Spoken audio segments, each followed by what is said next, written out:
አባቶች በገበቴ እያደረጉ ዘንዶን ምን ይሉታል አለ እርጎ ያጠጡታል። ፈለገን ሼር አታረጉትም እንዴ? ፈለገን ሼር አርጉት እስቲ።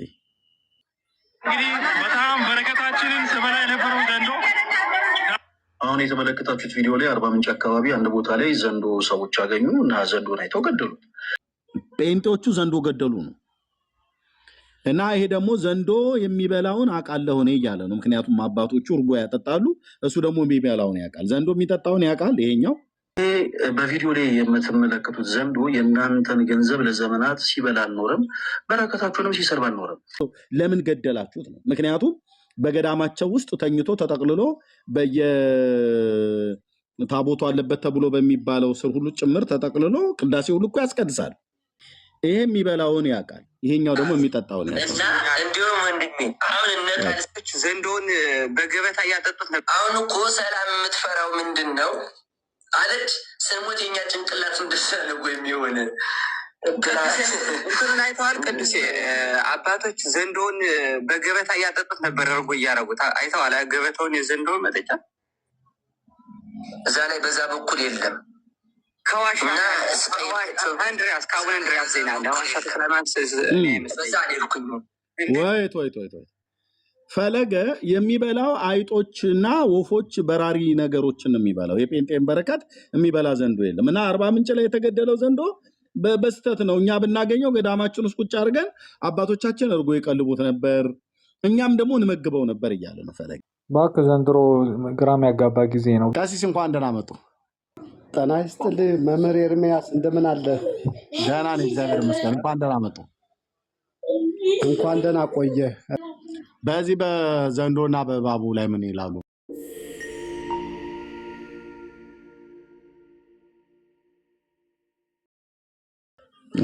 እንትን ውስጥ ነው የተቀመጠው። ምንድነው? በቀይ ግምጃው ነው፣ በሳጥን ነው የተቀመጠው። ይሄ ልጅ የሚናገረውን ትሰሙታላችሁ። እድል ነው የሚጠይቅሽ። ግን አጋጣሚ እግዚአብሔር ሲፈቅድልኝ ለአንዳንድ ለበረከት ስራ ሲሄድ አባቴ እስኪ ባኮት ምናምን ብዬ ጠይቄ ምናምን ያንን ያዝኩኝና እንደ እምነት አድርጌ ከዛ በኋላ ሰምኳቸው። አሁን ገባሽ ሰሊ? ዝም ብዬ አነስቼ ያልኩት ነገር የለም። ያን በፍቃድ ነው። ቀይ ግምጃ ውስጥ የተቀመጠ ገብቶሻል? እሱን ለራሴ ለእምነቴ ነው። እንደዚህ ውጭ የሆኑ ነገሮች ነበሩ። እንዲሁ የአባቶችን ስለ እያንዳንዳቸውን እየነገሩ ነበር እዛ ሳጥን ውስጥ ያለውን እና እኔ እሱን ለማግኘት የዋሻ አንድሪያስ የበዓሉ ዕለት ነበር የሄድኩና ለመሳለም ወረፋው ብታይ እኮ እንደዚህ እንዳይመስልህ ታውቀዋለህ። ግፊቱ መከራ የሆነ እግዚአብሔር ውስጥ በግድ ው ሰው በግድ ገፍቶ አስገብተኝ አቅም የለኝም እጄ እንድቻርጌ ሳጥኑን ነክቼ ማለት በረከት ነው አገኘው እየተመጣሁት እና አጋጣሚ እኮ የእውነት ለመናገር ማለት ነው። አጋጣሚ ምንም ዝግ በነበረበት ሰዓት ለበረከት አንዳንድ ነገሮች ስራ ሲሄድ እዛ እያስጎበኙኝ ይሄ ክፍል እንደዚህ ነው እንዲረዳ ቤተክርስቲያን ይሄ እንደዚህ ነው ይሄ እንዲህ ነው ሲሉኝ እዛ ጋር ሲያሳዩኝ አባቴ እስኪ ልንካው ለእምነት ፈልጌው ነው አልኩኝ። ችግር የለም አሉኝና ቀይ ግምጃ ነው በውስጥ እንደዚህ ስቤ ምን ብዬ እንደዚህ ነካዋቸው። እዛ በኋላ ለራሴ ለታሪኬ ግን ለእምነት እንትኔ እንዲቀመጥ ቪዲዮ አደረግኩኝ እና ያለኔ እምነቴ ነው። አሁን እኮ ሰላም የምትፈራው ምንድን ነው አለች። ስንሞት የኛ ጭንቅላት እንደሳለጎ የሚሆን እንትኑን አይተዋል። ቅዱሴ አባቶች ዘንዶውን በገበታ እያጠጡት ነበር፣ እርጎ እያረጉት አይተዋል። ገበታውን የዘንዶውን መጠጫ እዛ ላይ በዛ በኩል የለም። ከዋሻ አንድሪያስ ከአቡነ አንድሪያስ ላይ ናለ ዋሻ ተክለማት እኔ በዛ ሌልኩኝ። እንደገና ደግሞ እንትኑን ምንድን ነው ይባል ሀገር ቤት እህል የሚኖርበት ጎተራውን አይተዋል። ቆይ አያችሁ፣ ከዋሻ አንድሪያስ የሚባለው ላይ አባቶች በገበቴ እያደረጉ ዘንዶን ምን ይሉታል አለ እርጎ ያጠጡታል። ፈለገን ሼር አታረጉትም እንዴ? ፈለገን ሼር አርጉት እስቲ። አይጾም መሰለኝ ይሄ ዘንዶ እርጎ የሚጠጣው ማለት ነው። እንግዲህ በጣም በረከታችንን ስበላ የነበረው ዘንዶ አሁን የተመለከታችሁት ቪዲዮ ላይ አርባ ምንጭ አካባቢ አንድ ቦታ ላይ ዘንዶ ሰዎች አገኙ እና ዘንዶን አይተው ገደሉት እና የፕሮቴስታንት መምህርና ሌሎችም ሰዎች ሰብሰብ ብለው ምን አይነት አስታፍ እያራምዱ ነው? ለዘመናት በረከታችሁን ገንዘባችሁን ሲበላ አባችሁ ሲሰልብባቸው የነበረውን ዘንዶ ገደልኩት ይላል የፕሮቴስታንቱ መምህር። ተከታዮቹም ሀሌሉያ ልብ በሉ። አሁን አንደኛ የኦርቶዶክስ የኢትዮጵያ የወንጌል አማኝ የፕሮቴስታንት መምህር አለ። መምህር የሚል ነገር እኛ ጋር ሲጀምር የለም። እንደው አለ እንኳን ከተባለ አላሳይም አንደኛ ቪዲዮ ማለት ነው። እና ጴንጤዎቹ ዘንዶ ገደሉ ነው። እና ይሄ ደግሞ ዘንዶ የሚበላውን አውቃለሁ እኔ እያለ ነው። ምክንያቱም አባቶቹ እርጎ ያጠጣሉ፣ እሱ ደግሞ የሚበላውን ያውቃል። ዘንዶ የሚጠጣውን ያውቃል ይሄኛው። ማነው ዘንዶ የሚበላውን ያውቃል ይሄኛው። አባቶቹ ደግሞ ዘንዶ የሚጠጣውን ያውቃሉ። አባቶቹ በአቡነ እንድርያስ ዋሻ ውስጥ እርጎ ነው የሚያጠጡት ዘንዶውን። ይሄ ደግሞ ምን እንደሚበላ ዘንዶውን ሲናገር ስሙት። አረጋዱላ ምናምን አይነት ሳፍ ያራምዳሉ። ይህንን መልእክቴ ልክ እንደዚህ ለሚታለሉ ፕሮቴስታንት እህት ወንድሞች አድርሱልኝ። ይሄ በቪዲዮ ላይ የምትመለከቱት ዘንዶ የእናንተን ገንዘብ ለዘመናት ሲበላ አልኖረም፣ በረከታችሁንም ሲሰርብ አልኖረም። ይልቁኑ ይሄ ምድራዊ የሆነ እንስሳ የጉድጓድ አይጦችን፣ አዋፍቶችንና ትንንሽ ግልገሎችን ነው እየተመገበ ይኖረው። ያውቀዋል ማለት ነው፣ ይተዋወቃሉ ማለት ነው። ዘንዶ ምን እንደሚበላ፣ ምን እንደሚጠጣ፣ ምን እንደሚበላ ልጅየው ምን እንደሚጠጣ አባቶቹ ያውቃሉ። ጉርጥና ጊንጥ አይጠባና ምናምን ነገር እንደዚህ ነው የሚበላው አለ። እና ለምን ስሙን የምታጠፉት ነው? ለምን ገደላችሁት ነው? ምክንያቱም በገዳማቸው ውስጥ ተኝቶ ተጠቅልሎ በየታቦቱ አለበት ተብሎ በሚባለው ስር ሁሉ ጭምር ተጠቅልሎ ቅዳሴ ሁሉ እኮ ያስቀድሳል። ታውቃላችሁ። የአባ ጊዮርጊስ ዘጋስጫ ብሎ የሚለው ወሎ ክፍለ ሀገር ላይ ያለው ቦታ ላይ በስርዓት ቤተክርስቲያኒቱ እናሳያለን፣ ቪዲዮን ከተፈለገ ማለት ነው። ይህንን የተናገረው የቤተክርስቲያኒቱ ሰው እንደሆነ እናሳያለን ቪዲዮን። ዘንዶ ተጠቅልሎ ወጥቶ እዛ ያስቀድስና ከዛ ከሚያስቀድስበት ማነው ከመንበሩ ስር ማለት ነው ቅዳሴ ካለቀ በኋላ ተመልሶ ተጠቅልሎ እዛው ይተኛል። ልብ በሉ። ይሄኛው ምንድነው የሚበላው አለ ዘንዶ። ፕሮቴስታንት እህት ወንድሞች አድርሱልኝ። ይሄ በቪዲዮ ላይ የምትመለከቱት ዘንዶ የእናንተን ገንዘብ ለዘመናት ሲበላ አልኖረም፣ በረከታችሁንም ሲሰርብ አልኖረም። ይልቁኑ ይሄ ምድራዊ የሆነ እንስሳ የጉድጓድ አይጦችን፣ አዋፍቶችንና ትንንሽ ግልገሎችን ነው እየተመገበ ይኖረው። ያውቃል። ሰው የሚያውቀውን ነው የሚናገረው። የእውነት እኮ ይሄ አሁን በጣም ሲሪየስ የሆነ ነገር እኮ ነው የተናገረው። ይሄ የሚበላውን ያውቃል፣ ይሄኛው ደግሞ የሚጠጣውን ያውቃል። እና እንዲሁም ወንድሜ አሁን እነቃልሶች ዘንዶውን በገበታ እያጠጡት ነበር። አሁን እኮ ሰላም የምትፈራው ምንድን ነው አለች። ስሞት የኛ ጭንቅላት እንደሳለ ወይም የሆነ እንትኑን አይተዋል። ቅዱሴ አባቶች ዘንዶውን በገበታ እያጠጡት ነበር፣ እርጎ እያረጉት አይተዋል። ገበታውን የዘንዶውን መጠጫ እዛ ላይ በዛ በኩል የለም። ከዋሻ አንድሪያስ ከአቡነ እንድርያስ ዜና ለዋሻ በዛ ሌልኩኝ ወይት ፈለገ የሚበላው አይጦችና ወፎች በራሪ ነገሮችን የሚበላው የጴንጤን በረከት የሚበላ ዘንዶ የለም። እና አርባ ምንጭ ላይ የተገደለው ዘንዶ በስተት ነው። እኛ ብናገኘው ገዳማችን ውስጥ ቁጭ አድርገን አባቶቻችን እርጎ ይቀልቡት ነበር፣ እኛም ደግሞ እንመግበው ነበር እያለ ነው ፈለገ። እንግዲህ በስተት የተገኘውና የተገደለው በሌላም ጊዜ እንደስናገኝ ጨፍጭፈን ነው የምንገልልህ። ዘንዶ አምላኪ ትውልድ። ኦኬ። ይኸው በእነሱ ገዳም ውስጥ ግን ጴንጤ ዘንዶ ሲያገኝ ይረግጥልሃል። ጴንጤ ዘንዶ ሲያገኝ ቀጥቅጦ ይገልልሃል። ምክንያቱም እርኩስ መንፈስ ነውና። ወንድማችን ትንሽ ተከፍቶ ነው እንደዚህ አይነት በእውነት እንዲህ አይነት ሀዘን በእውነት ሀዘን ላይ ነው። አየህ፣ ዘንዶ በመሞቱ የተሰማው ጥልቅ ሀዘን ፊቱ ላይ ይታወቃል። አባቶቹ እርጎ እየቀለቡ ያሳደጉትን ዘንዶ እናንተ ትገላላችሁ እንዴ? በኢየሱስም እያላችሁ ነውር አይደለም እንዴ? በእውነት የጴንጤን በረከት በላ ብላችሁ ትገላላችሁ ጴንጤዎች። እሱ እኮ ያውቀዋል። እርግብና ጫጩት ምናምን ነገር ነው እየበላ ያደገው አለ። እና እንደዚህ በዕለተ ሰንበት ሰውን እንደዚህ በሀዘን መምታት የሆነ ተገቢ አይደለም።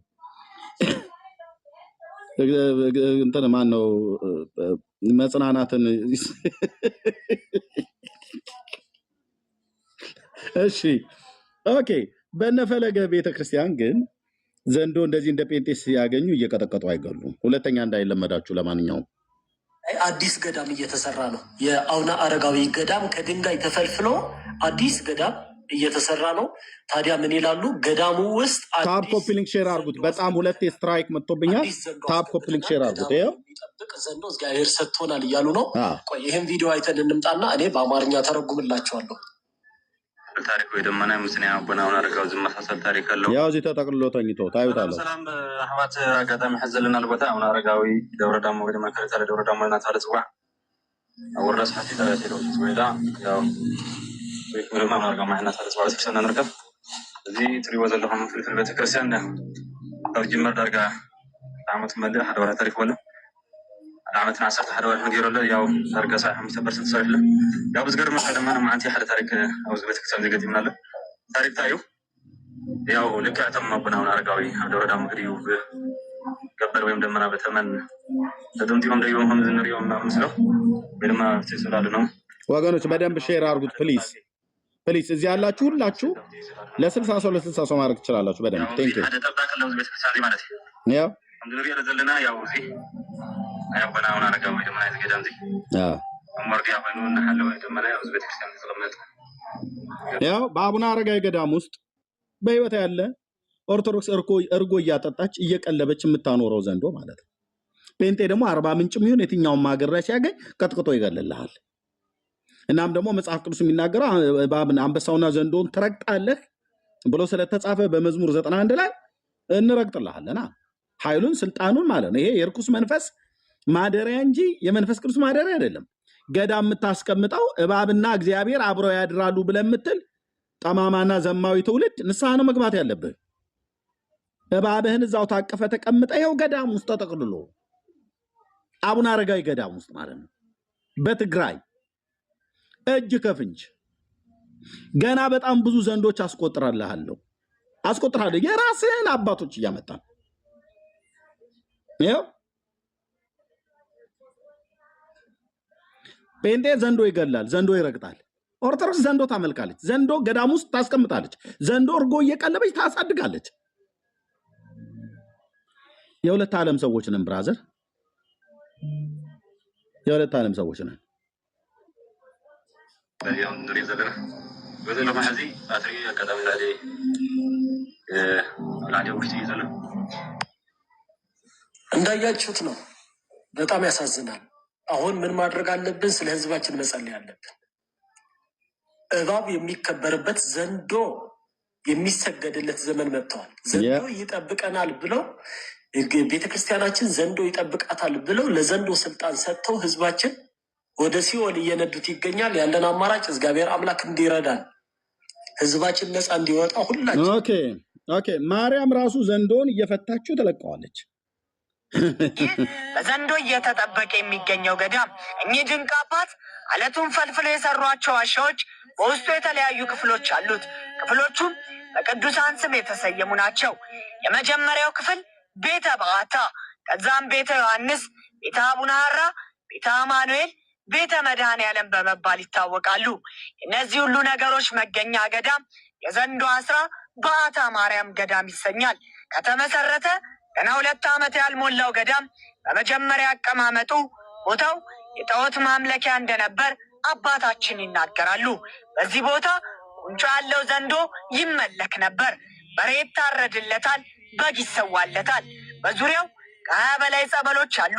ወደፊት ግን 44 ጸበሎች ይፈልቃሉ ተብሎ ነው በአባታችን በመልአከ ሰላም በኩል ያለው የታየው ራእይ። በቦታው ያለው ዘንዶ ሰው ወጥቶ እንዳያስደነግጥ ፈጥና ለምታማልደው ለእናታችን ለቅድስት ድንግል ማርያም መስራቹ አባታችን ቢነግሯት ጸሎታቸውን ልመናቸውን ሰምታ ዘንዶን አሰረችላቸው። አደጋ ጊዜ ግን ሲመጣ ራሷን እመቤታችን ትለቀዋለች። አባታችን መልአክ አየህ፣ ራሷችን እመቤታችን ብለው የሚሏት ከዘንዶ ጋር በጣም ቀረቤት አላት። ወዳጅ ናቸው። ሲያሻት ይዘዋለች፣ ሲያሻት እንደ ውሻ እንደሚለቁ ትለቅብሃለች። ዘንዶን ትለቅብሃለች ልታስነክስ። ዘንዶን አትረቅጠውም፣ ዘንዶን አትገድለውም። ትይዘዋለች፣ ከዛ እንደገና ደግሞ ትለቀዋለች። ዘንዶን ማለት ነው ሂድ ንከሳቸው፣ ዋጣቸው ብላ ማለት ነው። ራሷ ከዘንዶ አትሻልምና የቷ እቺ በስዕል ላይ የምታዩት ራሷ ከዘንዶ አትሻልም። በግሪክ ሀገር እባብ ብለዋ ላይ የሚጨፍርባት የሚደንስባት ናት። ቪዲዮ አሳያለሁ። ኬፋሎኛ በሚባለው ስቴት ላይ ከዚ በፊትም አሳይተናል። እባብ ብለዋ ላይ ሲደንስባት ሲጨፍርባት ከነ ልጆቿ አክሮባ ሲገለባበጡባት የምትውል ማለት ነው። ኢትዮጵያ ውስጥ ደግሞ መታ ዘንዶ ታስራለች ብለው ይላሉ። ከዛ እንደገና ደግሞ ሲያሻት ደግሞ ዘንዶውን ትፈታለች።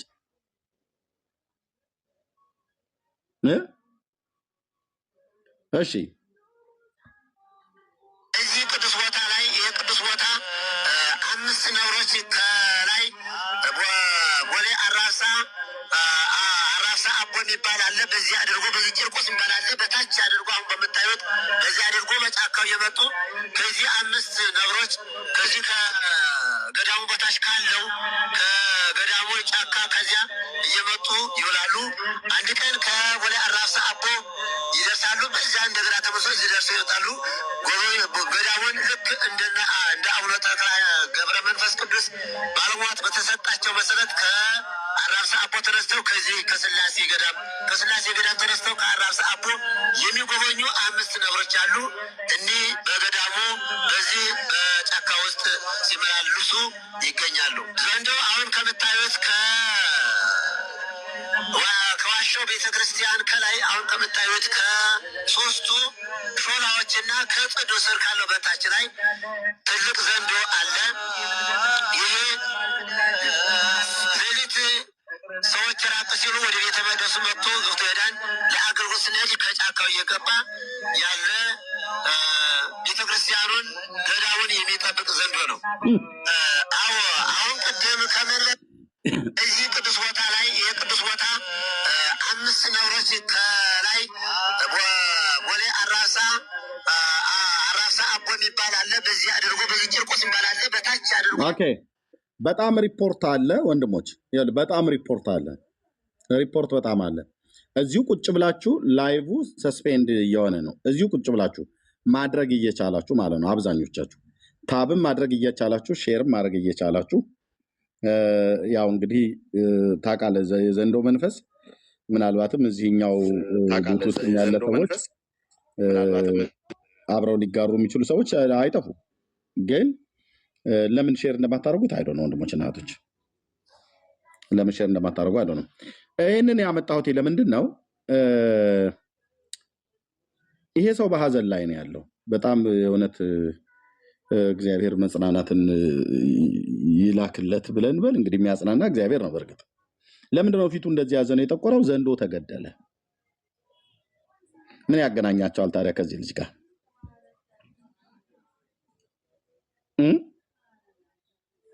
በጣም አዝኖ ጥቁር ለብሶ በውስጥ የተናገረውን ስም ነው። ዘንዶ በረከታችሁን አልበላም ከሱ ላይ ውረዱ አይነት ነገር ነው እየተናገረ የነበረው ማለት ነው። ይኸው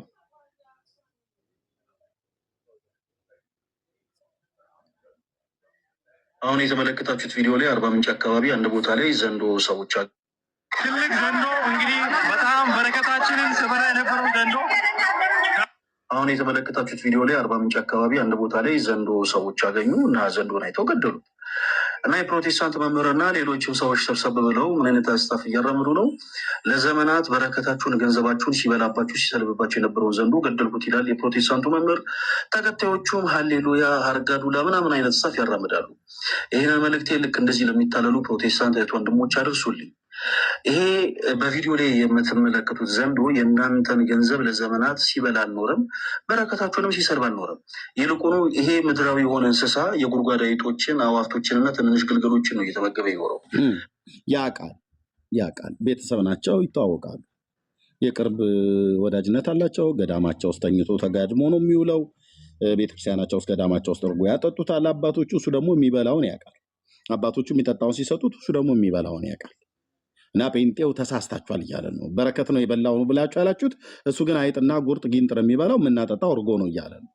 አባቶቹ እርጎ ያጠጡታል በአቡነ እንድርያስ ዋሻ ውስጥ፣ እሱ ደግሞ አይጥ ነው የሚበላውና ለምንድነው ስሙን የምታጠፉት እያለ ነው። እና ከዚህ የተነሳ በጣም ከባድ የልብ ሀዘን ላይ ነው ያለው። ለምን ተገደለ? ምን ዘንዶ አይደረግም። በኦርቶዶክስ እንደዚህ አይደረግም። እውነቱን ልንገራችሁ፣ በኦርቶዶክስ ዘንዶ ጸበል ጠባቂ ነው። ዘንዶ ጸበል ቀጂ ነው። ይኸው እንደሚናገሩት መነኩሴው ማለት ነው። ኛው ተቆፍሮ ነው ወይስ በራሱ ጊዜ ነው የወጣው? ጽላቱ ከዛው ከጸበሉ ሲቆፈር ከጸበሉ ጋር ነው የተገኘው። በጸበሉ ስር ነው የተገኘው። የኔ ልጅ ብዙ አመታት የቆየ ጽላት ነው። ልብስም አለ። ከዛ የተገኘ አሁን ራሱ እዛ ጸበሉ ላይ ራሱ መቅዳት የሚችለው ዘንዶ አለ። በህልም ታይቶት ነው የሚቀዳው እንጂ ማንኛውም ሰው ገብቶ ያንን ጸበል መቅዳት አይችልም። ጸበል የሚቀዳ ዘንዶ አለ። ገዳም ውስጥ ተጋድሞ እንደ ሰነፍ ሰው ተኝቶ የሚውል ዘንዶ አለ። የሚጠጣ እርጎ የሚጠጣ ዘንዶ ጸበል የሚቀዳ ያው ይላል መነኩሴው ነው ያለው። እኔ አንድ እነሱ ከተናገሩት ውጭ ምንም ነገር የምናገረው ነገር የለም። አንዲት ያው ዘንዶ የሚቀዳ ማነው ጸበል የሚቀዳ ዘንዶ ያሉት ያው መልሼ ላሰማምልሽ። አንዲት ቃል አልጨምርም። ኛው ተቆፍሮ ነው ወይስ በራሱ ጊዜ ነው የወጣው? ጽላቱ ከዛው ከጸበሉ ሲቆፈር ከጸበሉ ጋር ነው የተገኘው። በጸበሉ ስር ነው የተገኘው። የኔ ልጅ ብዙ አመታት የቆየ ጽላት ነው። ልብስም አለ።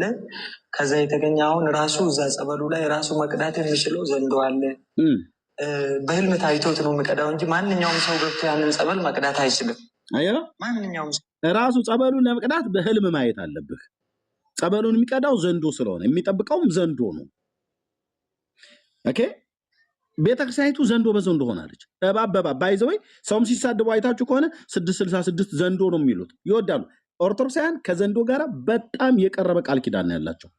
ገዳማቸው ውስጥ ተኝቶ ነው የሚያድረው የሚውለው። ሚዩት አድርገው ምን ሆነ የምታው ምንም አባቶችን ነው ሄደታው ማለት እኔ እኮ ዘንዶ ነው ታውቃለህ። ዘንዶ አይቼም አላውቅም። አንተ አታውቅም። እኔ ስለ ቤተክርስቲያኒቱ ነው። እኔ ሮያል አልኩ እንዴ? አላልኩም እኮ። እኔ ስለ ቤተክርስቲያኒቱ ነው እየተናገርኩ ያለሁት። እነሱም ስለ ሮያል አይደለም እየተናገሩ ያሉት። አንተ ቤተክርስቲያኒቱ ልጅ እስከሆንክ ድረስ ያው ቤተክርስቲያኒቱ ስትነሳ አንተም አብረህ መነሳት አይቀርም። እርጎ እያጠጡ እኮ የሚያሳድጉት አባቶች ናቸው፣ ገዳማውያኑ ባህታውያኑ። ዘንዶ አቡነ እንድርያስ ገዳም እርጎ ይጠጣል። በህልም አይተው ጸበል ይቀዳል። አብረውትም ያድራሉ፣ ይተኛሉ፣ ያስቀድሳል ሁሉ እና ጴንጤዎች ደግሞ ይገላሉ። ጴንጤዎች እንረግጠልሃለን፣ እንገልልሃለን። እና ፊቱ እንዴት እንደከሰለ እዩት። ሀዘን ላይ እንደዚህ በቃ ውስጡ የተጎዳ ሰው አታውቁም። በቃ መግደል አልነበረባችሁም። አርባ ምንጭ ላይ ያለውን ጴንጤዎች በእውነት በጣም የሚያሳዝነው። መቼስ ሀዘን አንደርስ ነገር የዘንዶ ነፍስ ይማር አንል፣ ግን እንደዚህ ሰውን በሀዘን እስክትመቱ ድረስ ነውር አይደለም በእውነት። ለሁለተኛው ጊዜ ዘንዶ ስታገኙ እባብ ስታገኙ እንዳትገሉ። የቤተክርስቲያን ጠባቂ ነው። በኦርቶዶክስ ገዳም ጠባቂ ነው። እርጎ ያጠጡታል፣ ጸበል ይጠብቃል፣ ጸበል ይቀዳል። እመቤታቸው ደግሞ ፈታ ትለቀዋለች፣ ስትፈልግ ማለት ነው። ስትፈልግ ትይዘዋለች፣ ስትፈልግ ይዛ ትለቀዋለች። ስትፈልግም ደግሞ በግሪክ ሀገር እለዋ ላይ ደግሞ እንዲደንስ እንዲጨፍርባት ትፈቅድለታለች ማለት ነው። እንግዲህ ከነካ ዘንዳ ትችለዋለህ ማለት ነው። መቼ ነው የሚውለውን አሁን መባል ያለበት ቀኑ ዕለቱ መቼ ነው? የዓመቱና የወሩ ይታወቃሉ። የዓመቱ ዘንዶ የወሩ ዘንዶ የሚባል እሱ ነው መጠየቅ ያለበት እንጂ በሙሉ ዘንዶ በዘንዶ እኮ ነው። ይኸው ደግሞ ቀጥሎ እዚህ ያለው ማለት ነው። የትኛውን ያላየ ነው? ቆይ ስንት ዘንዶች እኮ አሉ አልኩ። በቃ በኋላ እገባለሁ። ናሽናል ጂኦግራፊ ሀሳብ ስጠን ነው። ሀሳብ ምን ይጨሰጣል? ዘንዶ በጠዋቱ ዘንዶ ስትራይ ምን ላርግታል እኮ እኔ አይደለሁም ያልኩ፣ ቤተክርስቲያን ነች ያለችው። ሀሳብ ስጠን እስኪ ሮያልኝ። አንተ ሚዛናዊ ነገር እየተናገርክ እንዳለ ዘንዶ አይ ነው ሚዩት አታርጉት። ቆይ ወንድምነት ይቀጥል፣ ያውራ። ሰጥቼው ነው። ሄድበት እስኪ ዘንዶ ላይ ኖ መቼ ዕለት ገብቼ ነው የምልህ። ጓደኛዬ እንዳጋጣሚ እዛ ሎስ አንጀለስ የሚኖር አንድ ጓደኛ አለኝ እና አንተን ሼር አድርጎኝ ኖርማሊ እንትን ጓደኛ እንትን ምነው ጀለስህ የኔታንያሁን እያካሄደ ነው ምናምን ብሎኝ ማለት ነው። ገብቼ ሳናግርህ ትዝ ይላል። አውቀኝ ነበር። በዶላር ምልክቷ የመጣው አዎ። እና በጣም ደስ ብሎኛል። እኔ እስራኤልን በጣም ስለምደግፍ አንተ ደግሞ እንደዛ ብሪፍ ስታደርግ እውነቴን ነው አፕሪሼት አደረኩ ገብቼ እኮ ያ ቴንክ በጣም ነው የማመሰግነው። እሱ ላይ ሰምቻለሁ በወቅቱ። እዚህ ዘንዶ ላይ ምን ትላለህ እስኪ? ዘንዶን ያላቅም እባክህ። እኔ አሁን ቁርሴን ቤተክርስቲያን ያወቀች ካህናቱ እያሳወቁ እየተናገሩ ገዳም ውስጥ ተጠቅልሎ እንደዚህ ተኝቶ እያየ በቪዲዮ የተቀረጸ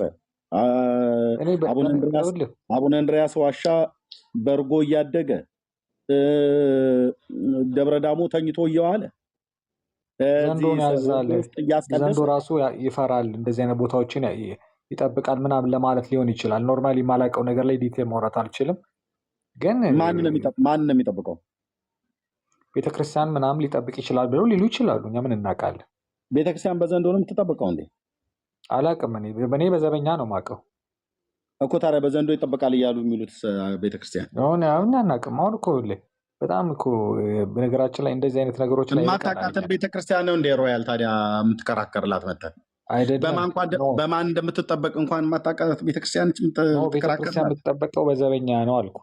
ዘበኞቹ በዘንዶስ ነው ብለው የሚሉት በዘንዶ ነው ብለው የሚሉትስ ምን እናደርጋቸው? እኔ አናውቅም። እኔ እንደዚህ አይነት ነገር ውጭ ነኝ። በእናትህ እኔ እንደዚህ ዘንዶ ምናምን አላውቅም። እኔ አሁን ጦርነቱን የእስራኤልና የኢራንን ጦርነት እሱን ተነጋግረናል። እሱን የአርዕስት ማስቀየሪያ ካልሆነ በስተቀር እሺ፣ እሱኛው ላይ ሀሳብ መስጠት ካልቻልክ አቡነ ተክለ ሃይማኖት በማን ነው እግሩ የተቆረጠው? እኔ እግራቸው መቆረጡንም አላውቅም። ፎቶውን ግን አይተዋል አይደል? እግሩ ተቆርጦ። አዎ፣ ግን በነገራችን ላይ ምን አለ መሰለህ እንደዚህ አይነት ታሪኮች ውጭ ነኝ እኔ ብዙ ጊዜ። ይገርምሃል። ለምንድን ነው ብትለኝ አቡነ ገብረ መንፈስ ቅዱስ ምናምን ብትለኝ አላውቅም። ለምን ነው ከዚህ ታሪክ ውጭ የምትሆነው? ለእኔ አንድ ጥቅም ያስገኝልኛል ብዬ ስለማላስብ ብዙም አላነብምም፣ መከታተልም አልፈልግም። በቃ ይሄ የራሴ ነው። ቤተክርስቲያኒቱ የምታስተምረውን ትምህርት አታምንበትም ማለት ነው? ኖ አለማመን ሳይሆን አሁን ለምሳሌ እኔ ልጄ አሁን እያደገች ነው። አሁን ልጄ ወደፊት እንደዚህ አይነት ታሪኮች ብነግራት በቃ ግራ የሚገባትን ታሪክ እንደዚህ አይነት ነገሮች ሊገባት አይችልም። ስለዚህ እኔ የሚገባኝን መጽሐፍ ቅዱስ ባነብ እመርጣለሁ ለራሴ። ታዲያ አንተ ለራስህ ልጅ ሮያልዬ፣ ቆይ ለራስህ ልጅ እንደተጠንቀቀ ነገ ልጄም በነግራት ሊያሳፍር የሚችል ታሪክ፣ ግራ ሊያጋባት የሚችለውን ታሪክ እኔ ዝም ብዬ ገንዘብ አድርጌው አክሴፕት አድርጌ ለልጄ ነገ እምነትሽ ይሄ ነው፣ እምነታችን ይሄ ነው፣ ከእናቴ ከአባቴ የተቀበልኩት ይሄ ነው፣ አንቺም ተቀበይ ብዬ ስለ እባብና ስለ ዘንዶ ላወራት አልችልም ብለህ ለልጅ ይሄን ያህል ከተጠነቀቅ ለዚህ ትውልድ ለምን እንደማትጠነቀቀው? እዚያውም በጣም ብዙ ኦርቶዶክሳውያን ገብተዋል። ከእባብ ጋርና ከዘንዶ ጋር እንደዚህ አይነት ዕቃ ጨዋታ የሚጫወቱ በገዳም ውስጥ እየተኛ በገዳም ውስጥ እርጎ እየተቀለበ እየጠጣ የሚያድግ ዘንዶን ቤተክርስቲያን ጠባቂ ነው፣ ጸበል ጠባቂ ነው፣ ይቀዳል፣ ያሳልማል፣ ይቀድሳል፣ ያስቀድሳል እያሉ ብሎ የሚሉትም ለምን አንዳትላቸውም? ለልጅ ሀገር ቤት ባለ በኑሮ ውድነት ሰው የሚበላዋቶ ዘንዶ እርጎ እየሰጡ ነው የምትለው አልገባኝም። ላሰማህ መልሼ ላሰማህ። አይቶቶ ዘንዶ ናሽናል ጂኦግራፊ ሆነ እኮ። ይኸውልህ ግን ምን አለ መሰለህ እንደዚህ አይነት ነገሮችን ብዙዎቻችን እኛ አናውቅም፣ ሙሉ ለሙሉ አናውቅም ማለት እችላለሁ። እኔ አሁን ኦርቶዶክስ ነኝ፣ ያውም ደግሞ አክራሪ ኦርቶዶክስ በጣም እምነት የምደግፍ ሰው ነኝ እና እንደዚህ አይነት ነገሮች አይገባኝም። እኔ ለማይገባኝ ነገር ጊዜ ለምን እሰጣለሁ? ለምሳሌ እዚህ ያሉትን አንድ ሁለት ሰዎች ልጠይቅ። ዳንዬ ማይክ ክፈት ካለ ዳኒ አለ። ዳኒ ኦርቶዶክስ ሆነ እንዴ? እሺ ወንድም ነህ? እንዴት ነህ? ሰላም አለሁ። እንዴት ናችሁ? ደህና ነኝ። ዘንዶ ቤተክርስቲያን ይጠብቃል፣ ጸበል ይቀዳል ምናምን ነገር እንደ ሲባል ሰምተህ አታውቅም?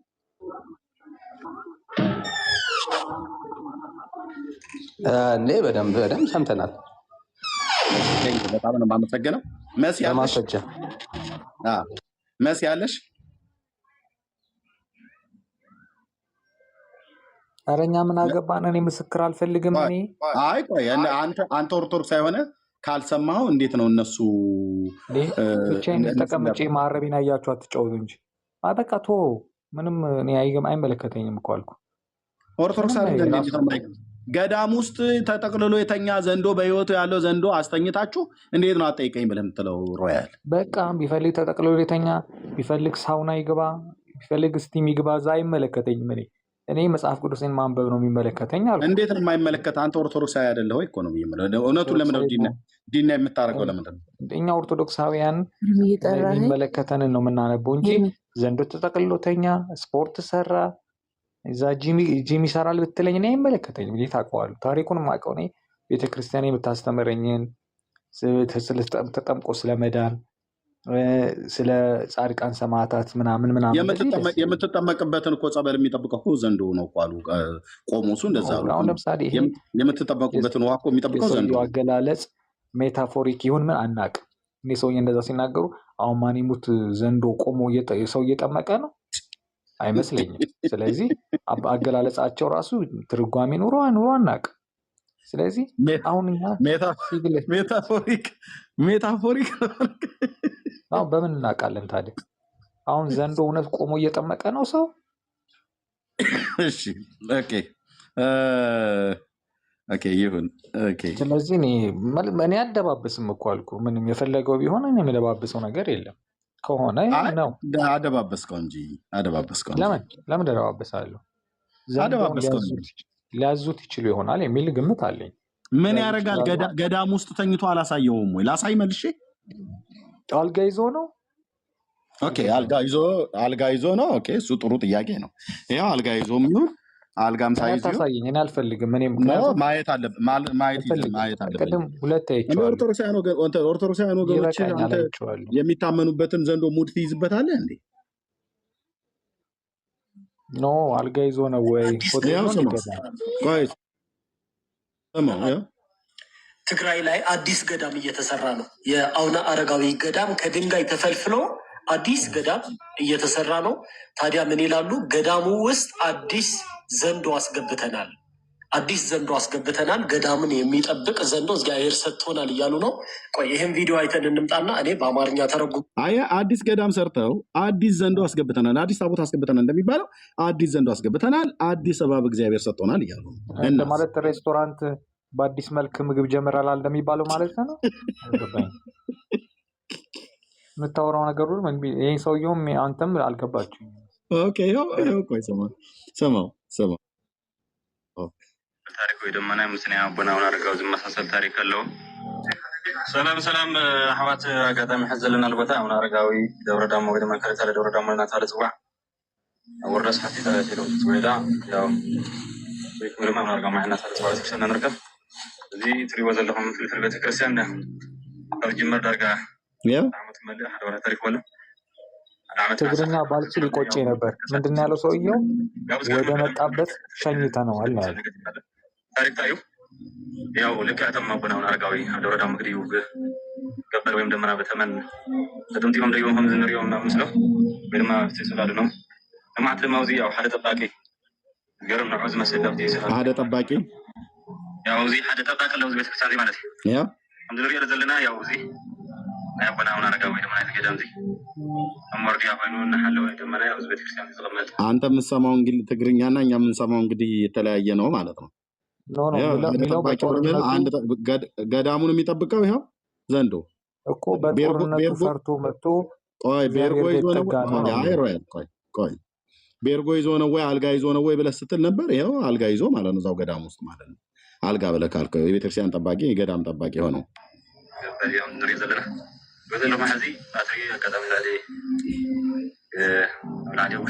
ችናት ኦርቶዶክስ በእውነት ችነች። በዚች ሃይማኖት መኖር ምንኛ መታደል ነው ይለዋል። ከነባቡ ጭምር ቁጭ ያለ ዘንዶ አምላኪ ትውልድ ማለት ነው። በስዕል ብቻ አይደለም አቡነ አረጋዊ ፎቶ ላይ የሚስሙት፣ በህይወትም እንደዚህ አስተኝተውት በዛው አብረው ያድራሉ፣ አብረው ይውላሉ። ሐዋርያዊት ቤተክርስቲያን በእውነት አባቶቻችን ያቆዩልን ቅድስት ንጽሕት ምንም እንከን የማይገኝላት ባህረ ጥበባት ስንዱ እመቤት ብሎ ይልሃል። የሐዋርያቱ ትምህርት አያችሁት? እንደዚህ ነበር እባብ እያስተኙ በእውነት እነ ጴጥሮስ። ቆይ ማለት ዘንዶ ኢትዮጵያዊ ነው? እኔ አፍጋኒስታዊም በለው የራሳችሁ ነው። ኦርቶዶክሳዊ ነው እንጂ ኦርቶዶክሳዊ ነው። ኦርቶዶክሳዊ ሰይጣን አለ ታውቃለህ። ኦርቶዶክሳዊ ያው እንትን መጥቆራ ማለት ነው ታውቀዋለህ። መልሳችሁ ምንድን ነው? የምጠራው ሰይጣን ነው ምናምን ማን ነበር ስሙ? ተመችቶኛል። ናይጄሪያዊ ነው ምናምን ስም ቧጨሮ ነው። ይሄን ምን አልክ? እዚህ ምን አልክ? ናይጄሪያ ድረስ ምን አስኬደ? ይሄንን ጨርስና ከዛ ወደ ናይጄሪያ ትሄዳለህ። አላውቀውም ማለት ኖርማሊ እንትኑ ፕሮፋይል ምናምን የለውም ማለት ቲክቶክ ይጠቀማል። የዘንዶ ነው የምታወራው ከሆነ ቲክቶክ የሚጠቀም ከሆነ ፕሮፋይሉን ስም ብትሰጠኝ ገብቼ ሰርች አደርጋለሁ። በራስ ላይ ነው የምትቀልደው። ግን እዩት ይሄ ነው ዘንዶ አይደለም፣ ኤአይ ነው። ኤአይ ነው።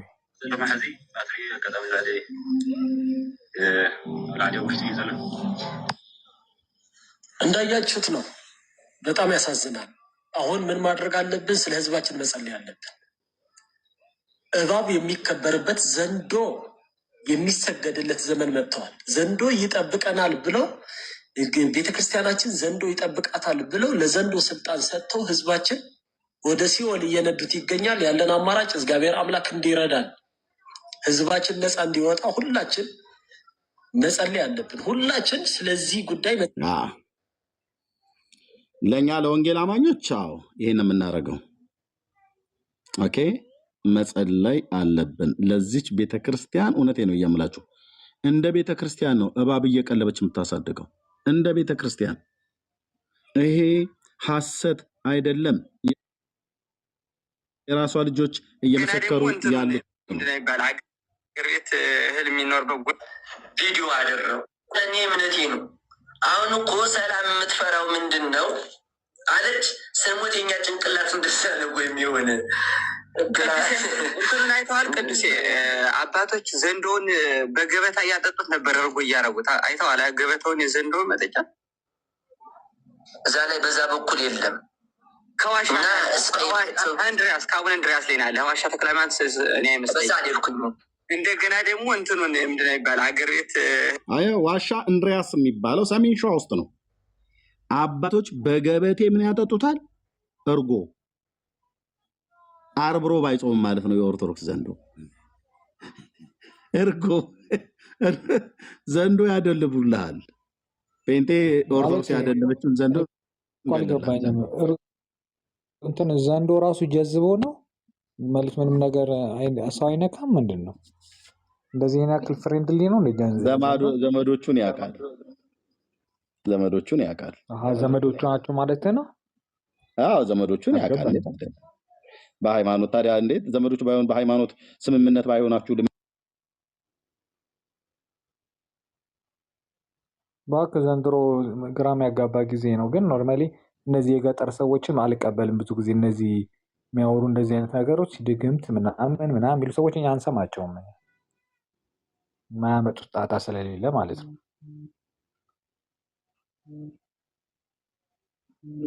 ኤርሚ ተቋርጧል መሰለኝ።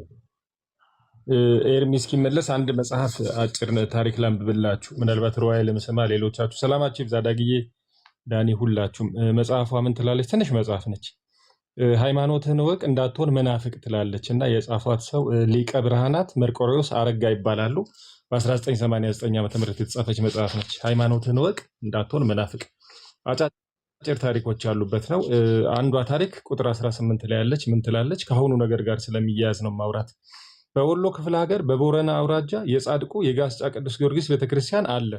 በየዓመቱ የስቅለት ዕለት ቁመቱ 60 ክንድ የሆነ ዘንዶ መሰል አውሬ ከመቅደሱ ወጥቶ ንባብ ከሚነበብበት ከግብረ ሕማማቱ ስር አብሮ በራሱ ሲሰግድ ይውልና ቄሱ ማታ ሲያሰናብቱ ከኑዛዜ በኋላ ተመልሶ ወደ ቤተ መቅደሱ ይገባና ወዴት እንደሚሄድ አይታወቅም።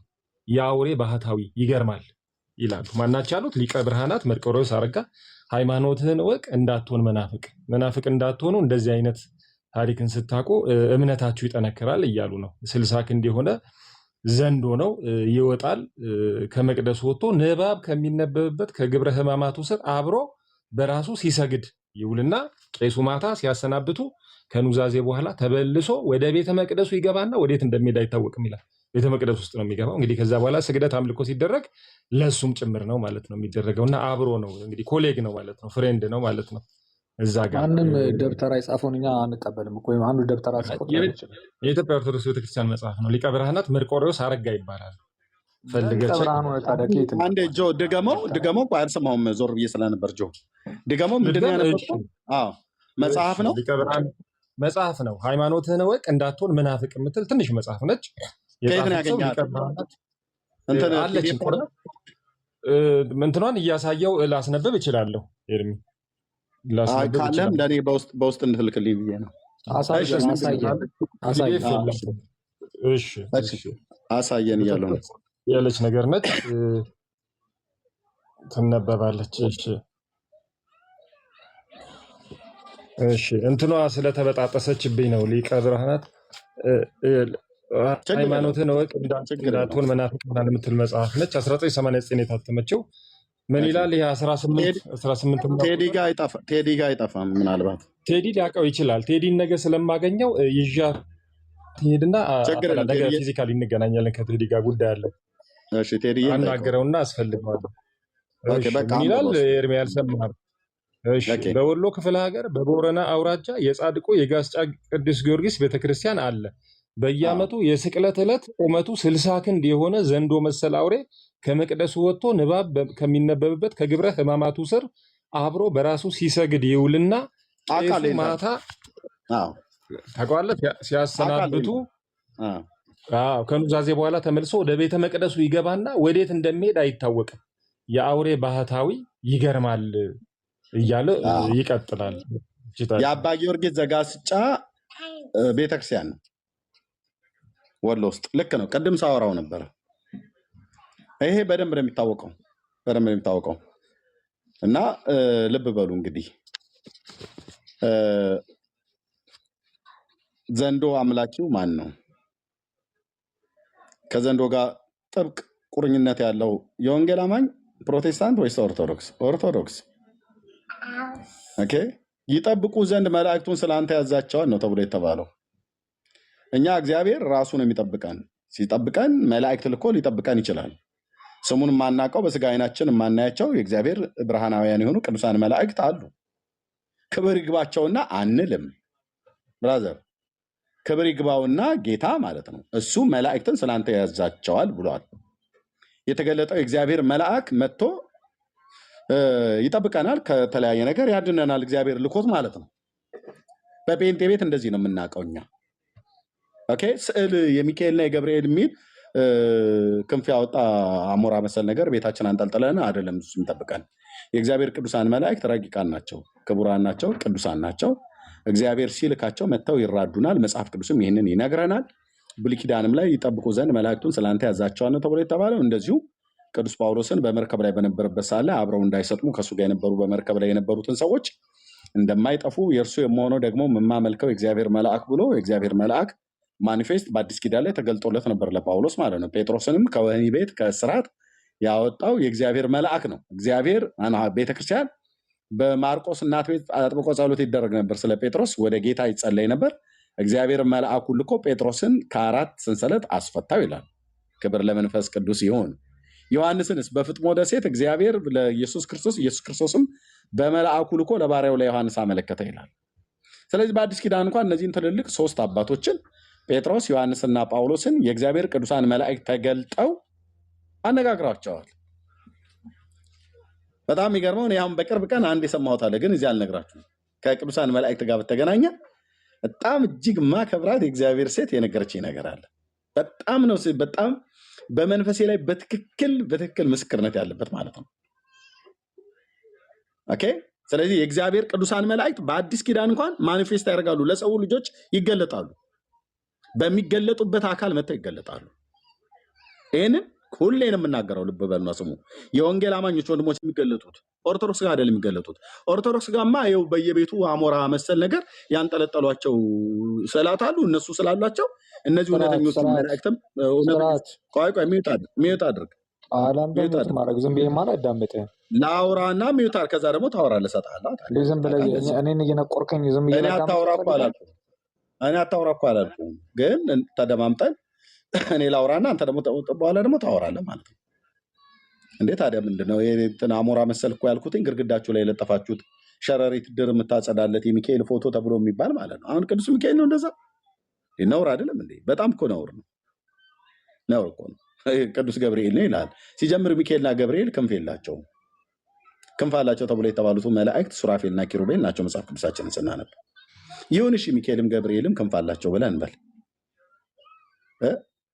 ሸረሪት ድር የሚጸዳለት አቧራውን እስኪያራግፊ ተብሎ የሚባለት የምታራግፍለት እሱ ባለበት ሚካኤል መልአኩን እግዚአብሔር እንዴት ይልከዋል? አንተ ቤት ሁለት መልአክ አይኖርም።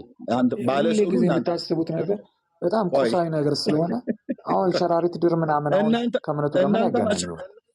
እናንተ ናችሁ አሮ ያልታገኝ ኖ ብል እንደ በሰለ ሰው ስናወራ ያ ስዕል ማን እንደሚገልጽ ታውቀዋለህ አንተ ራስህ። ማንንም አይገልጽ፣ ሰይጣን ነው የሚገልጠው። ለምን ታውቀዋለህ? እኮ ሰይጣን ነው የሚገልጠው እኮ አውቀዋለሁ። ሰይጣን ይዘው ስትዞር፣ እኛ ደግሞ ክለብ ነበር የምናመሸው ድሮ። ታውቀዋለህ እኮ ድሮ በኦርቶዶክስ በነበርበት ጊዜ ስዕሎቹን ይዘህ ጥምቀት ይዘው ስትወጣ ስትዞር፣ እኛ ክለብ ነበር መናድረው። ስለዚህ አሁንም እኮ ከክለብ እኮ አልወጣም። ታዲያ ሮያል ከክለብ ውጣና ና ወደ ኢየሱስ እያልኩ ነው። ያኔ እኔ ስዕል ይዤ ከዛሬ 27 ዓመት በፊት በኦርቶዶክስ በምቀድስበት ሰዓት ላይ እሺ አሁን ይሄ ያልከኝን ሚካኤል ነው ተብሎ የተባለ እንትን የሸረሪት ድርና ዝንቦች ላው ላይ ያረፉበት ከላው ላይ አቧራው የሚራግፍለት ቤታችሁ ግርግዳችሁ ላይ የተሰቀለውን እሱን እኔ ይዤ ስወጣ ያኔ ባለማወቅ ወራት አንተ ያኔም ክለብ ነበር፣ ከአሁንም ክለብ ነው ያለው። መቼ ነው የምትወጣው ነው ብዬ የምልህ። አየህ እኔ እኮ በክርስቶስ ኢየሱስ አምኜ ያንን ያለማወቄን ወራት እግዚአብሔር አሳልፎ ለስዕልና ለቅርጻ ቅርጽ እያፈነደርኩ ስሰግድበት ከነበረ ከእንዲህ አይነት እያነበብን ነው። እንደኛ አይነት ሰው እሱን ታዲያ ቀጥላ ሮያል ቀጥል። እሱን እኮ ነው ለዚህ አየህ እኔ የተጠቀምኩበት መጽሐፍ ቅዱስን በማለት ለሃይማኖት ገብረ መንፈስ ቅዱስ ብትለኝ አይሰማኝም። ዘንዶ ብትለኝ ለምረም አይሰማም። ምንም እኔ ጥቅም የለውም ማለት እኔ ከኔ ህይወት ከኔ መዳን ጋር ትርጉም የለውም። እኔ የሚያድነኝ የሚያወጣኝ የሞተልኝ ክርስቶስ ኢየሱስ ነው። መጽሐፍ ቅዱሴን አነባለሁ ፊኒሽድ። ስለዚህ እኔ የሚጠቅመኝን ነው ያዝኩት፣ የማነበው የሚጠቅመኝን። ስለዚህ እነዚህ ዘንዶቹና እባቦቹ ቤተክርስቲያን ይጠብቃሉ፣ በረከት ጸበል ይረጫሉ ምናምን ነገር ተብሎ የሚባለውን አንተ አትቀበልም ማለት ነው። ምን አገባኝ እኔ? ጸበል ረጨ፣ ተገለበጠ፣ ታጥፎ ተቀመጠ፣ እኔ ምን አገባኝ እኔ? እንዴት ነው ኦርቶዶክሳዊ የሆነ ማያገባኝም ብለህ የምትለው? እኔ አንዳንዴ እንትን ሳይንስ ታደርገዋለህ። ኦርቶዶክስ ነኝ አክራሪ ነኝ እልል የተባለልኝ የተፋጨልኝ ትላለህ። ከዛ ደግሞ እንጂ የኦርቶዶክስ ገገማ አፍቃሪ ነኝ፣ ምንም ወደዛ ወደዚህ ማለት እኮ ገገማ አፍቃሪ እኮ ከሆንክ በፍቅሯ ላይ የወደቅነ ማለት። ስለዚህ በቤተ እምነት ውስጥ ስለሚደረገው ነገር ስንጠይቀህ እኔ ምን አገባኝ ትላለህ። ለምን ደሞ የማያገባ? እኔ እንደዚህ አይነት ነገሮች ልጅን ከወደዱ ከነምኑ ነው ይባላል አይደል? አሁን አንተ ዘንዶ ውደድ ዘንዶ ልጅን ሲወዱ ከነምኑ ነው ይባላል አይደል? እኔ የሚጠቅመኝን ይዣለሁ። ቤተክርስቲያንንም ከወደድክ ልጅን ከወደዱ ከነምኑ ነው ይላል። ካስፈልገም ልናገረው እችላለሁ ፍርጥ አድርጌ፣ ግን አብዛኛው ህዝብ ስለምታውቁት ማለት ነው። ኦኬ ቤተክርስቲያንም ከወደድክ ከነ ዘንዶቿ ነው መውደድ ያለብህ። አንተ እኮ ዘንዶቿን እኔ አይመለከተኝም ትላለህ፣ እባቦቿን አይመለከተኝም ትላለህ። እባቦቿ ጸበል ጠባቂ ናቸው፣ ዘንዶቿ ጸበል አጥማቂ ናቸው። ማርያም እየያዘች እየፈታች እየለቀቀች ሂዱና በል ሲላት ተለቀዋለች። ሰው እንዲነከስ ማንም ግራ የገባው ደብተራ ያለውን ሁሉ ተቀበል ነው እንዴ የምትለኝ አንተ? ቤተክርስቲያኒቱ ናት ያለችው። ገዳሙ ውስጥ ያስገባ። ገዳሙ የማን ነው? ቤተክርስቲያን የምትለውን እቀበላለሁ፣ ማትለውን ግን አልቀበልም። ገዳሙ የማን? የግለሰብ ነው እንዴ? ኖ የቤተክርስቲያናችን ነው። ግን ታዲያ ደብረ ማነው አቡነ አረጋዊ ገዳም ደብረ ዳሞ ሁለተኛው ተብሎ የተባለው ላይ አዲስ ገዳም የተሰራው ውስጥ ዘንዶን አስገብተናል ያለው ማን ያስገባል? አንድ ዘንዶ አስገብተናል። ልክ አገር ቤት ከዱባይ ምናምን ከአሜሪካ የሆነ ዕቃ አምጥተናል እንደሚባለው አዲስ ዘንዶ አስገብተናል ሲባል አንተ ምን ነው የምትለኝ? በዚህ በ21 ሴንቸሪ ታዲያ ነው የምትለኝ? ይገባኝ። ቤተክርስቲያን ያመነችውን ነው ማመን ያለብህ። እንዴ የት ነው ያለሁት? የት ነው የምኖረው? 21 ሴንቸሪ ልጅ አለኝ። እንዴ የሰለጠነ ጭንቅላት አለኝ፣ የተማርኩ ነኝ። ስለዚህ እንዴት ነው ማስበው? እንደዚህ አይነት ነገሮች ተቀበል ነው እንዴ የምትለኝ? ምን ማለት ነው? ኢየሱስን ተቀበል ብዬ ስልህ እምቢ ትላለህ። ዘንዶህን ተቀበል ብዬ ስልህ እምቢ ትላለህ። እና ምንድን ነው የምታደርገው ታዲያ አንተ? አሁን ምን ወዴት እናድርገው? የሚገርመኝ ነገር እኮ ምን አይነት በቃ ኢትዮጵያን ውስጥ ስንባል ምን አይነት ህዝቦች እንደሆነ አላውቅም። መጽሐፍ ቅዱስ የሚጠቅመንን ብናነብ ምን አለ ሁላችንም። እኔ እንደዛ ነው ማስበው። እሱ እኮ ጥሩ ነው ሮያልዬ፣ በቃ እሱ እኮ ጥሩ ነው። አሁን በቅርብ ነው የጀመርከው። አንተም እኮ አታውቅም ነበር እሱ። እኔ እኮ አንድ ነጥብ አስቀምጬልሃለሁ። በቃ መጽሐፍ ቅዱስ አስጀምረኛል። ለማንም ኦርቶዶክስ ሳይለኝ አንድ ጴንጤው መጽሐፍ ቅዱስ አስጀምር ግድ የለም ብለኸኝ አስጀምረኛል። በቃ እግዚአብሔር ይባርክ።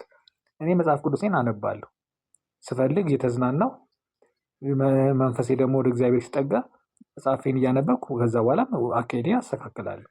ግን ስለዚህ አሁን መጽሐፍ ቅዱስ ማንበብ ስለጀመርክ ነው ዘንዶ ቤተክርስቲያን ብታስገባም አስገብተንላቸዋል አስወጥተንላቸዋል ብላ ብትልም አልቀበልም ብለህ የምትለው መጽሐፍ ቅዱስ ስላነበብክ ነው አይደል? እንደዚህ ማንም አይቀበልም። ማንም ብትለው አይቀበልም። እንደዚህ ገጠር ውስጥ ያሉ እነዚህ አንዳንድ ደብተራዎች የሚሉትን ሁሉ ነው እንዴ ተቀበሉ የምትለው? ይህስ እንትን ቦሌ አራብሳ ያለው አዲስ አበባ ከተማ አይደል እንዴ? ምንድን ነው የሆነው? ቦሌ አራብሳ ላሳይህ። እባክህ ዘንዶ ነው አሁንም ነብሮች እና ዘንዶች፣ በ4 ነብሮች እና በዘንዶች በጅቦች ሁሉ የሚጠበቅ ማለት ነው። እሱን ናሽናል ጂኦግራፊ ላይ ያዋሉ ችግር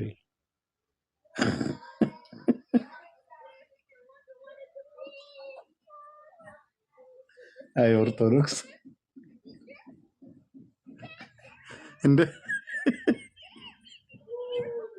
እንደ ሮያል አይነት አላጋጭ ትውልድ ገዳም ውስጥ ተጋድሞ የሚውል ዘንዶ እርጎ የሚጠጣ ቢራ ሳይሞካከር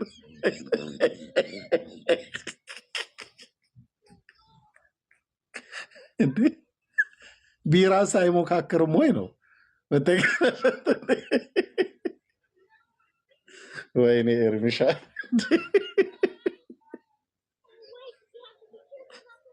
ቤተክርስቲያን እኛ ጋር የለም ዘንዶ። አሁን እዚህ ዚኦሎጂ ጋርተን ውስጥ የለም ዘንዶ። እንግዲህ እዛ በአዲስ መልክ አምጥተናል ከተባለ አላቅም። እንግዲህ እሱን እጠይቃለሁ። ግን እዚህ የለም። አስገብተንላ በአዲስ መልክ እኮ አስገብተናል አለች።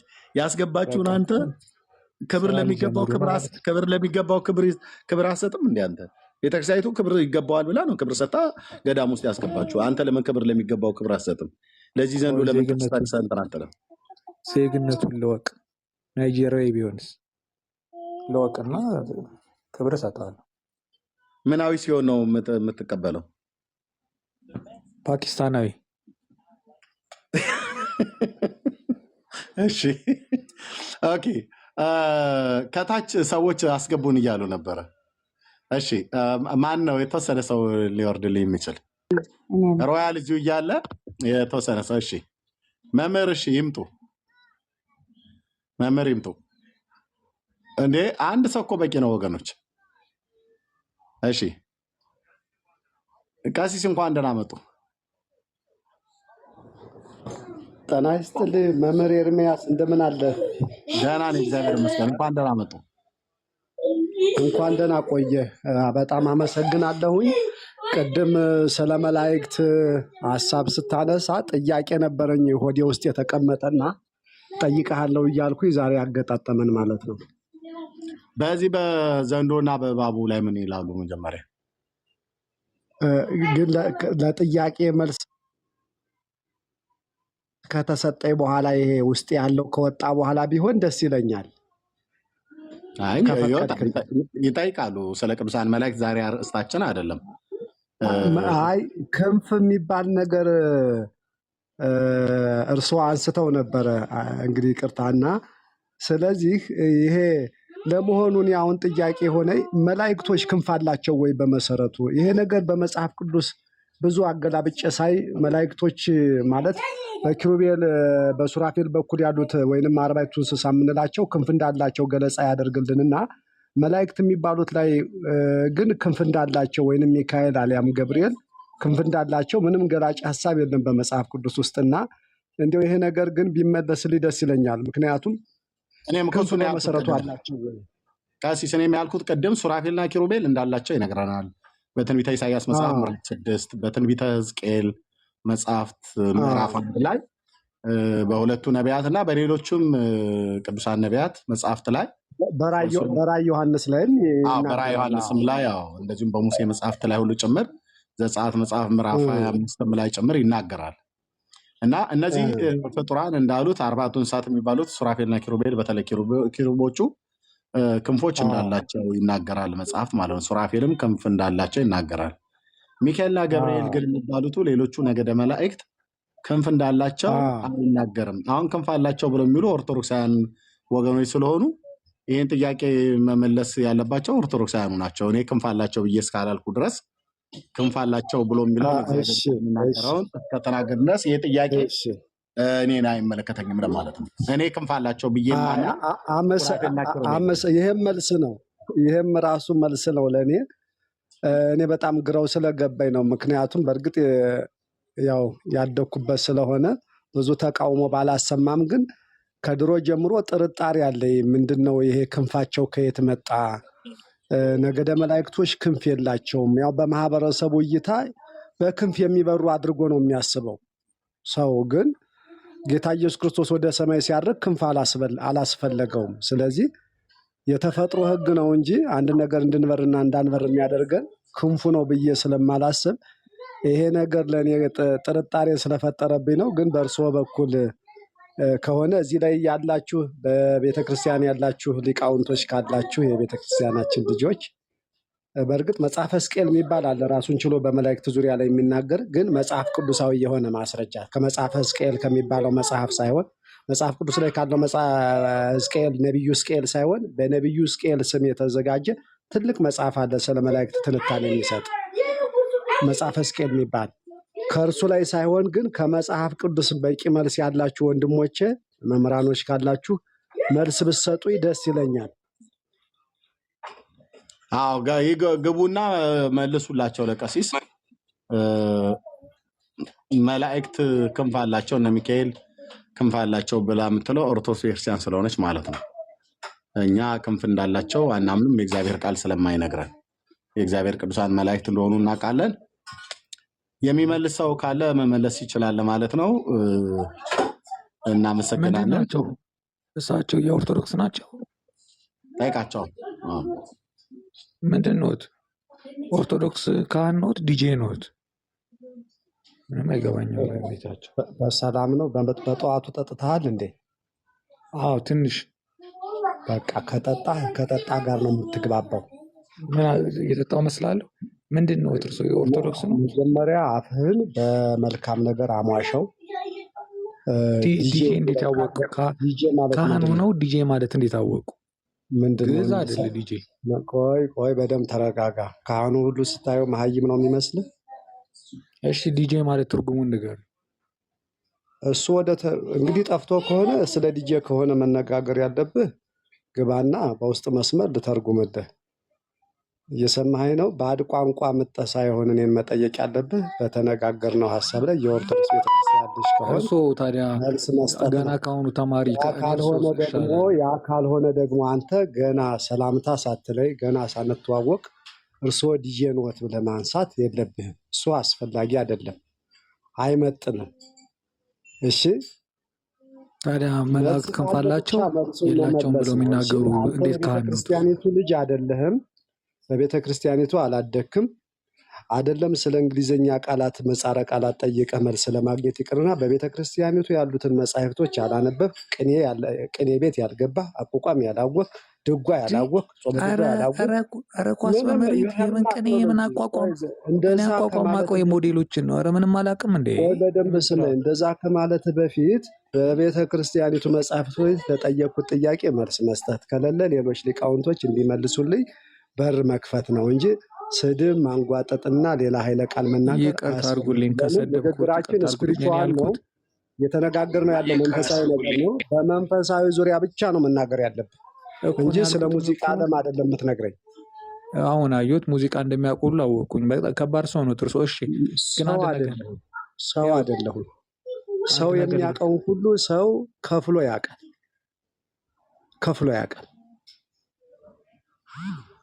እሺ ካስቀየምኩት ይቅርታ። ግን አሁን ያልኩትኝ ስለ መላእክት ክንፍ እንዴት ይጠይቃሉ ካህኑ ነው ማለት ነው ማለት።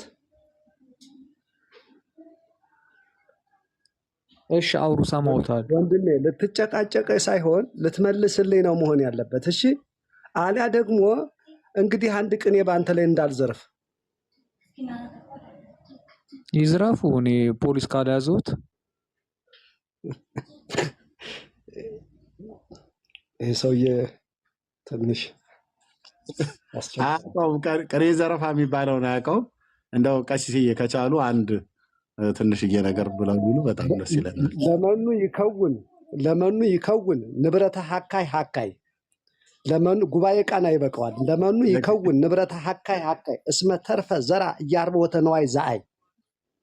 እደግመዋለሁ። ለመኑ ይከውን ንብረተ ሀካይ ሀካይ። የሀካይ ገንዘብ ለማን ይሁን? ምንም ለማን ይሁን? ሀካይ ያለምንም ገንዘብ ቀርቷልና፣ ባዶውን ቀርቷልና። በቃ አንተ ሀካይ ነህ። እግዚኦ። ለመኑ ይከውን ንብረተ ሀካይ ሀካይ እስመ ተርፈ ዘራ እያርቦተ ነዋይ ዘአይ።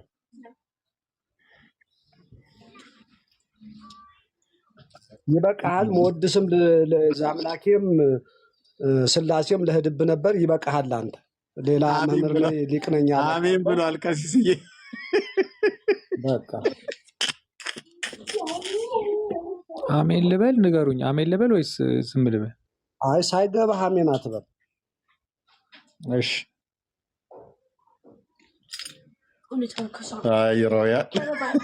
እኔ ኦርቶዶክስ እንዳልሆኑ ስላወቅኩ ነው። ኦርቶዶክስ አይደሉም እርሱ። እና ምንድን ናቸው? ቅኔ ላለ ደግምብሃለሁ። አሁንም ወይ አንድ ደግሞ ደግምብሃለሁ። አንድ ቅኔ እንግዲህ ኦርቶዶክስ አይደሉም። ፕሮፋይላቸው ስገባ ስለ አሜሪካ ጦርነት፣ ስለ ትራምፕ ምናምን ነው እንዳለ ሁሉ ነገራቸው። እንዴ ታዲያ ማን ነው የማያወራው? አሁን በዚህ ጊዜ ስለ ጦርነቱ፣ ስለ እስራኤልና ስለ ኢራን ማን ነው የማያወራው? ሙዚቀኛም እንትንም ይሰማሉ፣ ሙዚቃም ይሰማሉ። አይ በቃ ለጠይቁ ጥያቄ መልስ አልሰጠህም። ሮያል እዚህ ለጠየቅኩም አልመለስክም፣ እሳቸውም ለጠይቁት አልመለስክም። ክንፍ አላቸው ወይ መላእክት እንዴት ብለው ይጠይቃሉ? ትልቅ ሰው አይደሉ እንዴ? ካህን ከሆኑ መመለስ ነው። ካቃተ እሳቸው ካህን ሆነው ጥያቄ ከሆነባቸው ጠየቁ። ከኔ የተሻለ ወይም ደግሞ የኦርቶዶክስ ካህን በተአምር እንደዚህ አይነት ጥያቄ አይጠይቅም። ታድሶ ናቸው እንዲህ ሰውዬ ታድሶ ናቸው። እርግጠኛ ነኝ። አንተ ጥያቄ የሚጠይቀው ሁሉ ታድሶ ማለት ምን ማለት እንደሆነ እኮ አታውቀውም ራሱ። ታድሶ ማለት በከፊል የሚያምን መናፍቅ ማለት ነው። እሺ ልክ እንደ አንተ ማለት ነው። አንተ አሁን ቅድም ዘንዶውን አላምንም ብለህ አልክ፣ መናፍቅ ነህ ማለት ነው። ቤተክርስቲያኒቱ የምታምንበትን አንተ አላምንም አልክ። ቤተክርስቲያን ጠባቂ ነው ብላ የምትለውን አንተ አላምንበትም። 21ኛው መቶ ክፍለ ዘመን ላይ ነው ያለሁት፣ የተማርኩ ሰው ነኝ አልክ። መናፍቅ አንተ ናት ታዲያ። ቤተክርስቲያኒቱ በዘበኛ በዘንዶ ትጠበቃለች እያሉ አባቶች እየነገሩ እርጎ እያጠጡ እያደለቡ እያወፈሩ በገዳም የሚያስጠብቁት በዘንዶ ነው አሉ። ይህንን አታምንም። ለአንተ ሲሆን ማንም መናፍቅ አላለም። እሳቸው ግን መላእክት ክንፍ አላቸው። ቆይ እሳቸው ግን መላእክት ክንፍ አላቸው የላቸውም ብለው ጠየቁ። የሚያውቁትን ተናገሩ። አላቸው ብለው የሚሏቸው መላእክት ተናገሩ። እንዴት ካህኑ ነው ይጠይቃሉ? ይህን ለምን አይጠይቁም? የሚያውቁትን ይናገራቸው። ካህን ማንም ሁሉን አያውቅም። ከእውቀት ከፍሎ ነው የሚያውቀው። እዚህ ፕላኔት ላይ ሁሉን አውቃለሁ ብሎ የሚል ማንም የለም። ከእውቀት ከፍለን ነው የምናውቀው። እንኳን እሳቸው አይደለም ቅዱስ ጳውሎስ እንኳን ከእውቀት ከፍለን ነው የምናውቀው ያለው። መጽሐፍ ቅዱስ የማታ ተምረው ይምጡ። አንተ አትመልስላቸው። ምን መሰለህ የግል እንትን እንዳናደርገው ቅድም ተናግሬያለሁ። ሰው እንደመሆናችን መጠን ከእውቀት ከፍለን እናውቃለን። እኔ በቤተ ክርስቲያኒቱ ያደግኩ ቢሆንም በቤተ ክርስቲያኒቱ ያላወቅኳቸው ነገሮች እንደሚኖሩ እርግጠኛ ነኝ። እንዲሁ ደግሞ አንተም በተመሳሳይ ከፍለህ እንደምታውቅ እርግጠኛ ነኝ። ሁሉን አውቃለሁ አላልኩኝም። ነገር ግን የጎደለኝ ነገር ካለ እንድትሞላለኝ ነው። መሙላት የማትችል ከሆነ ደግሞ ባዶ ማሰሮ ከሆንክ ሌላ ሰው እንዲሞላልህ በሩን መክፈት። ማሰሮ ምንድን ነው? የጾም ምግብ ነው። እንግዲህ ማቴዎስ ወንጌል ምዕራፍ 25 ላይ ሄደህ አንብብ። ምዕራፍ 25 ቁጥር 1 ጀምረህ ማሰሮ እዚያ ላይ ይነግርሃል። ማሰሮ የዘይት መያዣ ነው። እሺ ለሮያል ይህን ጥያቄ ልጠይቀውና ከዛ ወገኖች የሚቀጥሉት ካለ ይቀጥሉና እንግዲህ ከቤቱን እንኳን ከከፈትን 1 ሰዓት ከ25 ሆነ። በዘንዶ ላይ ብሎ የቀለደ ትውልድ እንደዚህ ነው በመረጃ እንዳለ የምናሰጣው ማለት ነው። እና ይሄንን ጥያቄ ሲል ጠይቀው ካወቀ ማለት ነው። ቅድም ጠይቄህ ነበረ፣ ከቻልክ መልስልን፣ ካልቻልክ ደግሞ ትተዋለህ። አቡነ ተክለ ሃይማኖት እግሩ እንደተቆረጠ ታምናለህ አይደል ሮያል? ወይስ ይህንን ማታምንም? እንደ ዘንዶ አላቅም፣ ምንም እንደሆነ እንኳን አይደለም ምን መቆረጣቸውንም አላቅም። ይኸው ስዕሉ ላይ የሚታየው ታዲያ ምንድን ነው? አንደኛው እግሩ እኮ የተቆረጠ ነው። አላቅም፣ ድንገት አንተ ያልከው እንደሆነ አላቅም። ማለት አንተ ሳልከው ማለት ሳይሆን እኔ አላቀውም፣ እንደዚህ ታሪኩን አላቅም። የሳቸውን 7 ዓመት ስለ እናንተ ሲጸልዩ እግሩ ተቆረጠ ብሎ የሚለውን ታሪክ አታውቀውም? እኔ አላቅም። ኦኬ። ስለዚህ አንተ ከኦርቶዶክስ አይደለም። ስለ ገድል ምናምን እኮ እኛ እናነብም። ገድሉን ለጴንጤ ትተን እኛ መጽሐፍ ቅዱስ ላይ ነን አሁን ያነበብን ያለ ነው። ያውም ትናንትና እኔ አንብብ እየላልኩ ለእኔ ነው ይሄንን የምታወራው። ኤርሚያስ እንደዚህ አትበለኝ። ባለፈው አንባቢ አንተ ና ታዲያውን ጴንጤ እናንተ መጽሐፍ ቅዱስ ማንበብን ለጴንጤ ልታስተምረው ነው አይደለም? ስማ መጽሐፍ ቅዱስ አንብብ ብለህ መከርከኝ። አመሰግናለሁ ወንድሜ ብዬ ጀምር። እና ታዲያ አንተ ቆይ ምን እናቅሩሃለሁ? የእግዚአብሔርን ቃል የምታነበው አንተ ትናንትና አንብብ ተብለህ ማንበብ ጀመረህ። ጴንጤ ገድል ለሚያነበው መጽሐፍ ቅዱስ አያነብም፣ መጽሐፍ ቅዱስ አያውቅም ብለህ ትላለህ። ያው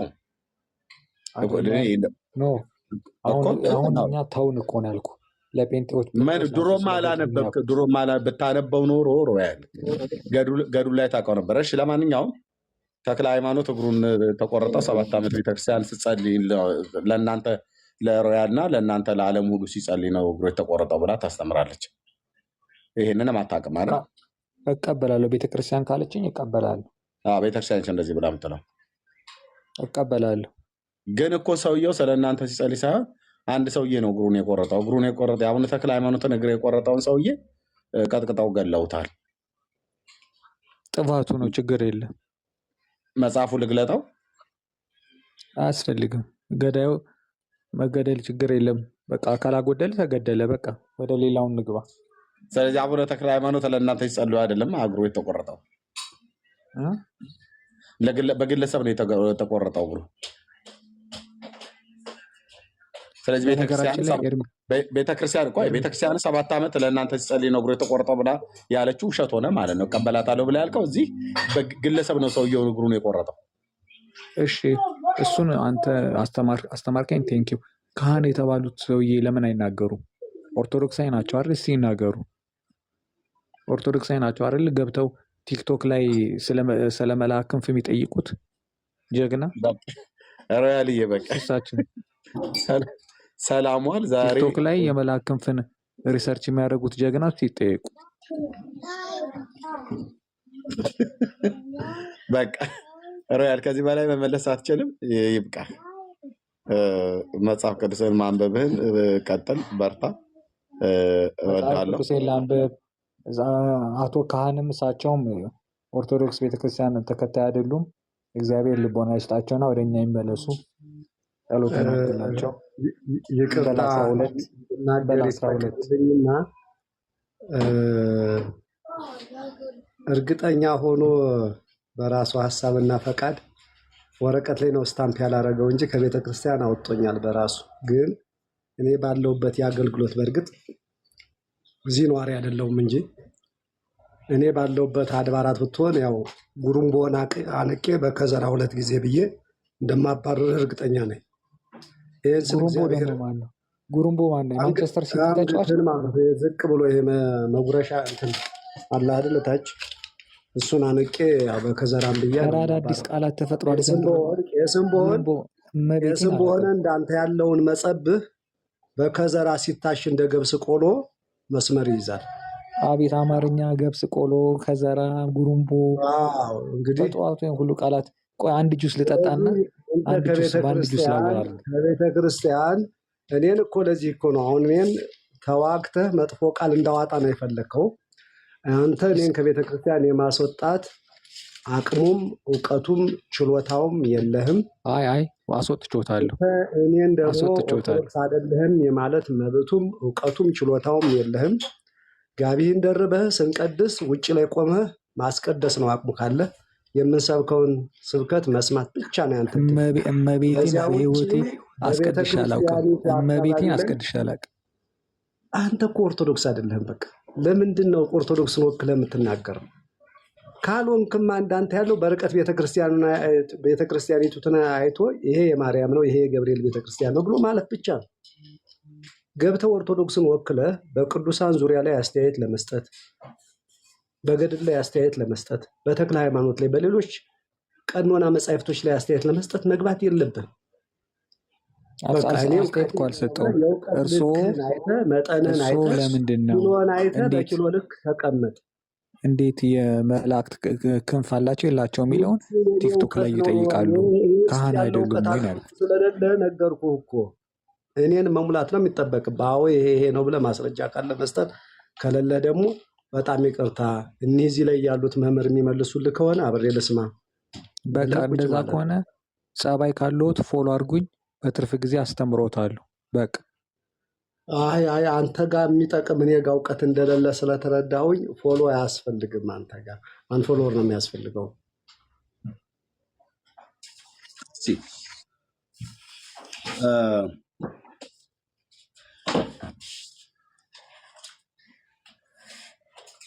እሺ ሮያል የራስን ሰዎች እንኳን እንዴት በምን አይነት መንገድ እንደምታናግር በእውነት በጣም ነው የሚዘገንነኝ። በእውነት እኚህ አባታውን እኔ አውቃቸዋለሁ፣ ኦርቶዶክሳዊ መሆናቸው ማለት ነው።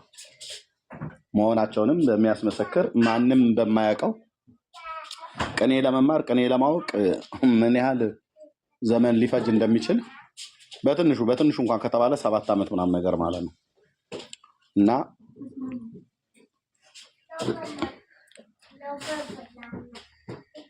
አይደለም ሮያል በቃ ልቶ ኤርሚ ኦርቶዶክሳዊ አይደሉም። እኔ ንስሐ ብትነግራቸው ፖሊስ ጣቢያ ነው የሚሄዱት። በቃ አንተ ሮያል ግን የዛሬ የምትናገረው ነገር ነገ ይጸጽታል እና ሰውን ሳታውቅ ዝም ብለህ እንደዚህ መናገሩ ተገቢ አይደለም ነው የምልህ። ለማንኛውም እዚህ ላይ እንጨርስ። ወንድምነት ዳኒ የወጣ መሰለኝ እና ተመልሰህ ጸጋ ይብዛልህ ሮያልዬ። ለዛሬ በቃል ቴንኪው። በዚህ ጉዳይ ላይ የሚመልስልን ሰው ካለ ያው ለምንድነው እግሩ የተቆረጠው? ይሄ እኮ በጣም ቻሌንጅ እኮ ነው። በጣም ቻሌንጅ። ኦርቶዶክሳዊ ነኝ ብሎ የሚል ሰው፣ በ24 ተክለ ሃይማኖትን አከብራለሁ ብሎ የሚል ሰው ለምንድነው እግሩ የተቆረጠው? ተክለ ሃይማኖት ለምንድን ነው እግሩ የተቆረጠው? እግሩ የተቆረጠበት ምክንያት ምንድን ነው?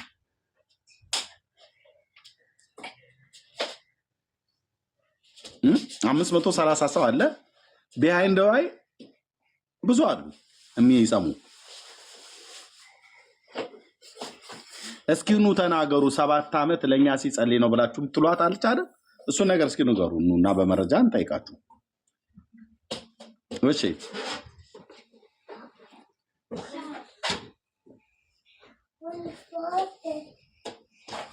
ካይንድነስ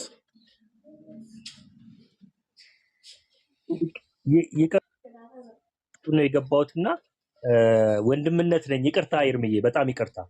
ችግር የለም። እሺ ቴንክ ዩ ወንድሜ፣ ተባረክልኝ። እሺ አሜን። በሌላ ሰው አስገቡ ቦታ እንዳልይዝ። እሺ እሺ። ሌሎች ካላችሁ መምጣት ትችላላችሁ። ለምንድነው ተክለ ሃይማኖት እግሩ የተቆረጠው? ለኛ ሲል ነው ሲጸልይ ብላችሁ የምትሉ ኑና ተናገሩ። ኤርሚዬ፣ አቤት። እኔስ በጣም አሁን የሮያል ነገር ትንሽ ሰቅጦኝ ነው ልገባ የፈለግኩት። ለምን መሰለህ ወገኑ አንዳንዴ እውነቱ ሲገባን እንደዚህ ሰውን ማክ ማድረግ ሰው ላይ እንደዚህ ማላገጥ እውነቱ እየገባን ስለሆነ ወንድማችን ይኸው ኦልሞስት 6-7 ወር ሊሆነ ነው እዚህ ቤት ሲገባ ኦርቶዶክስን በፕራውድ እንደሱ በፕራውድ ሆኖ ዲፌንድ የሚያደርግ እኔ አይቻላቅም። ግን አንድ ስለ ቤተክርስቲያኑ ትምህርት አንድ አያውቅም አንድ ነገር። ከዛም አልፎ ደግሞ የቤተክርስቲያኑ መጽሐፍት ራሱ እንዴት ስለማያውቃቸው ነገሮች እንዴት እንደምታስገድደው ራሱ አያውቅም። ቤተክርስቲያኑ አላቃቸውም አላምንባቸውም የሚላቸውን ነገሮችን እንዴት እንዲያምንበት እንደምታስገድደው ራሱ አያውቅም። እና አባቶች ላይ እንደዚህ ማላገጥ፣ ሌላ ሰው ላይ እንደዚህ መሳቅ። ሮያል ወንድሜ እየሰማኸኝ ከሆነ በእውነት ትልቅ ትልቅ ትልቅ ምክር ነው የምመክርህ። ብላሁን በዚች ደቂቃ የሚያስቅ ነገር ሊሆን ይመስላል። በዚች ደቂቃ ሰው የሚያዝናና ነገር ሊመስልህ ይችላል። ግን እሳቱ በኋላ ነው የሚበላል። በእውነት ነው የምልህ ወንድሜ ኤርሚ ትልቅ ነገር በቃ ካረገለ እዚህ ቤት ውስጥ ካረገለት ሰው ወደ መጽሐፍ ቅዱስ የመራ ወንድም ነው። እሱን በእውነት ነው የምልህ በትሁት በሆነ ልብ መጽሐፉን እየከፈትክ ብትማር ይሻላል። እዚህ መጥቶ ታላቅ ላይ የሚያውቀው ላይ የማያውቀውም ላይ መሳቅ ማላገጥ በእውነት ነው የምልህ ወንድሜ ይሄ ምን ይባላል ታውቃለህ? እውነቱ ሲገባ ነው እንደዚህ የሚያደርግ። እውነቱ ልብ ላይ እያረፈ በቃ በጣም ኮንፊውዝ ስላደረገህ ነው ወንድማችን። በጣም ትልቅ ምክር ልምከርክ። እውነቱ በቃ ያው ትኩስ እያደረገ ስለሆነ ነው። ታውቀዋለህ እውነቱን ወንድማችን። ኤርሚ እያሳየ ያለው ነገር ይሄ ዝም ብሎ ጠዋት ተነስቶ ፎቶሻፕ ከፍቶ ስዕል ስሎ ምናምን አይደለም። እውነቱን ስለምታውቀው ነው። ስለዚህ እውነትን ነው የምልህ ሮያል፣ በእውነት ነው የምልህ ወንድማችን ወደኋላ ብትመለስ ጥሩ ነው። የምትለውን ነገር ብታውቅ በጣም ጥሩ ነው ምልክ እንጂ ዝም ብሎ እዚህ መጥቶ እኔ ፕራውድ ኦርቶዶክስ ነኝ፣ አንደኛ ኦርቶዶክስ ነኝ። ሃይማኖትን ዝም ብሎ መደገፍ የትም አይወስድህም። ኢየሱስን ደግፍ ወንድማችን፣ እውነቱን ደግፍ ወንድማችን። መጽሐፍ ቅዱስ ላይ ይኸው አነበብኩት በዚህ ወራት ውስጥ ያልከውን ነገር መተህ ሪፍሌክት አድርግ፣ ሌላ ሰውም እንደ አንተ እንዲያነብ። ሁሌ ይኸው አዳምጣለሁ። በቃ እንደው መች ልንገረው እላለሁ። ሁሌ እዚህ ቤት ስገባ ይኸው ወራቶች አለፉኝ። ሁሌ ሰውን ማክ እንዳረክ ነው። ሁሌ ሰው ላይ እንደሳክ ነው። ሁሌ ጆክ እንደሰራ። አሁን ይህንም ደግሞ የምመክርህ እንደ ወንድም ስለምወድ ነው። በጣም ልቤ በቃ በጣም ልቤ በጣም ስለተጎዳ ነው ስለአንተ ወንድማችን። እኔ አንተንም እንትን ልልህ አይደለም፣ ያው እዚህ አደባባይ ላይም ስለምንሰማ ስለሆነ ነው እንጂ በውስጥም ባናገርህ ደስ ይለኛል። በእውነት ነው የምልህ ወንድሜ፣ ይሄ ማከሪውን አቁምና ፕሊዝ ልስን ፕሊዝ። በቃ ይኸው ተማርኩ ያነበብኩ ያልካትን እንኳን መጽሐፍ ቅዱስ መተህ እዚህ ኤርሚ ሲከፍት ሪፍሌክት አድርግበት። ሌላው ወንድምና እህት ከአንተ ይማር ፕሊዝ ወንድማችን፣ እንጂ ዝም ብሎ እዚህ መጥቶ እኔ በእንትን አላምንም፣ 21ኛው ሴንቸሪ ላይ ነኝ፣ አሜሪካ ነኝ፣ እንትን ነኝ፣ አውስትራሊያ ነኝ፣ እዳዝ ማያደር በቃ ኦርቶዶክስ ነኝ ካልክ ይኸው ያነብልሃል። ሆኔ ከፈለግ መጽሐፍቶችህ ያስገድዱሃል እነዚህ ነገሮች እንድታምን ኦርቶዶክስ ነኝ ብለህ ካልክ። እነዚህን አባቶች አላምንም ብለህ ኦርቶዶክስ ፕራውድ ኦርቶዶክስ ነኝ ማለት አትችልም። ቅድም እንዳልካቸው ምናፍቅ ናቸው እንትና አንተም እንደዛ ነው። በጣም ቅድም ኤርሚ ጥሩ ነገር ነው ያለክ። ሌላ ሰውን መናፍቅ ነው ከምትል ከቸርች የወጣ ነው ከምትል አንተም አንድ ነህ። እዚህ ቁጭ ብለክ ፕራውድ ኦርቶዶክስ ነኝ እንትን ነኝ ግን ትምህርቷን አላውቅም። አይ በትምህርቷ እኔ ጋማ አይመጣም። 21ኛ ሴንቸሪ ላይ ነኝ። ልጅ የምላሰማ ልጅህን የምታነባውን መጽሐፍ ቅዱስ አስተምራት። ግን ደግሞ ያለህበት ቦታ ህብረት የምታደርግበት ኮሚኒቲ ደግሞ የሚያስገድድ ነገር አለ። በኮሚኒቲ ተይዣለሁ እያልክ ግን ደግሞ የኮሚኒቲ ያለውን ነገር አይን አይመቸኝም አላምንበትም ብሎ ነገር የለም ወንድማችን። እና አላብዛብህ ፕሊዝ ፕሊዝ። በጣም ነው የምንወድህ፣ ግን ይሄ ማከሪህን አቁም። ሰው ላይ የምትስቅበት የምታላግጠውን የምትሳደበውን አሁን እዚህ ያሉት አባት ላይ ከአንተ በላይ እንደው በቋንቋቸው እንኳን በሚሉት ነገር ከስንት በላይ የሚያውቁት ነገር ማንም እዚህ ቁጭ ያለ ሰው ያውቃል።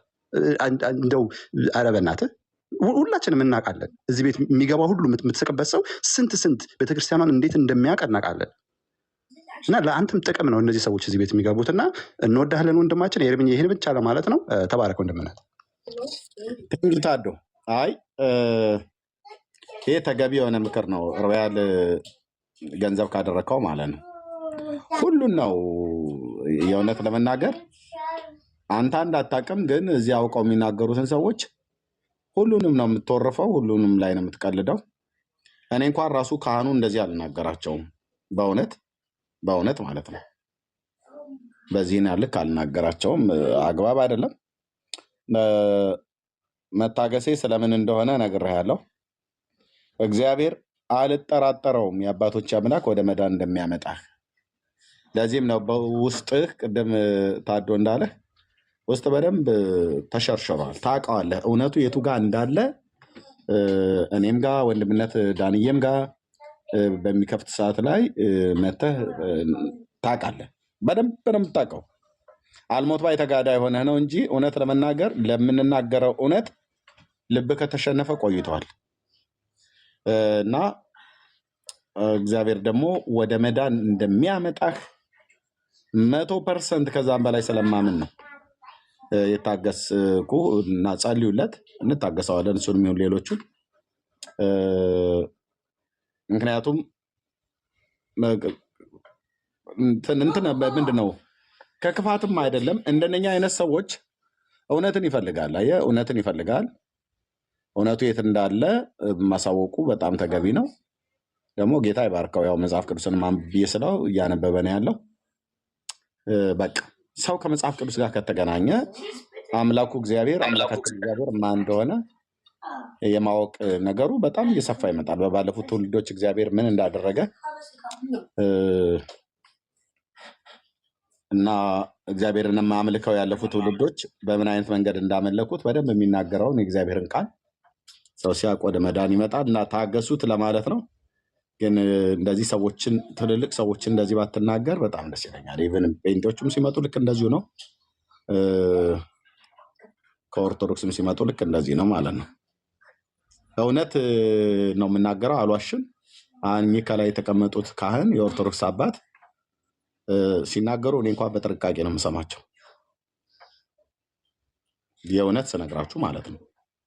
ደግሞ በደንብ የተማሩ የቤተ ክህነት ሰው ናቸው። በዚህ ልክ እንደዚህ ዲጄ ምናምን ነገር እያልክ አልተመቸኝም። ያው ዝም ብዬ ግን ንግግሬም እንዳያስቀይም ብዬ ነው። ኤኒዌይ ተባረኩ። ጊዜ ሰላም ላንተ ይሁን። ከየት ቤተ እምነት ነው?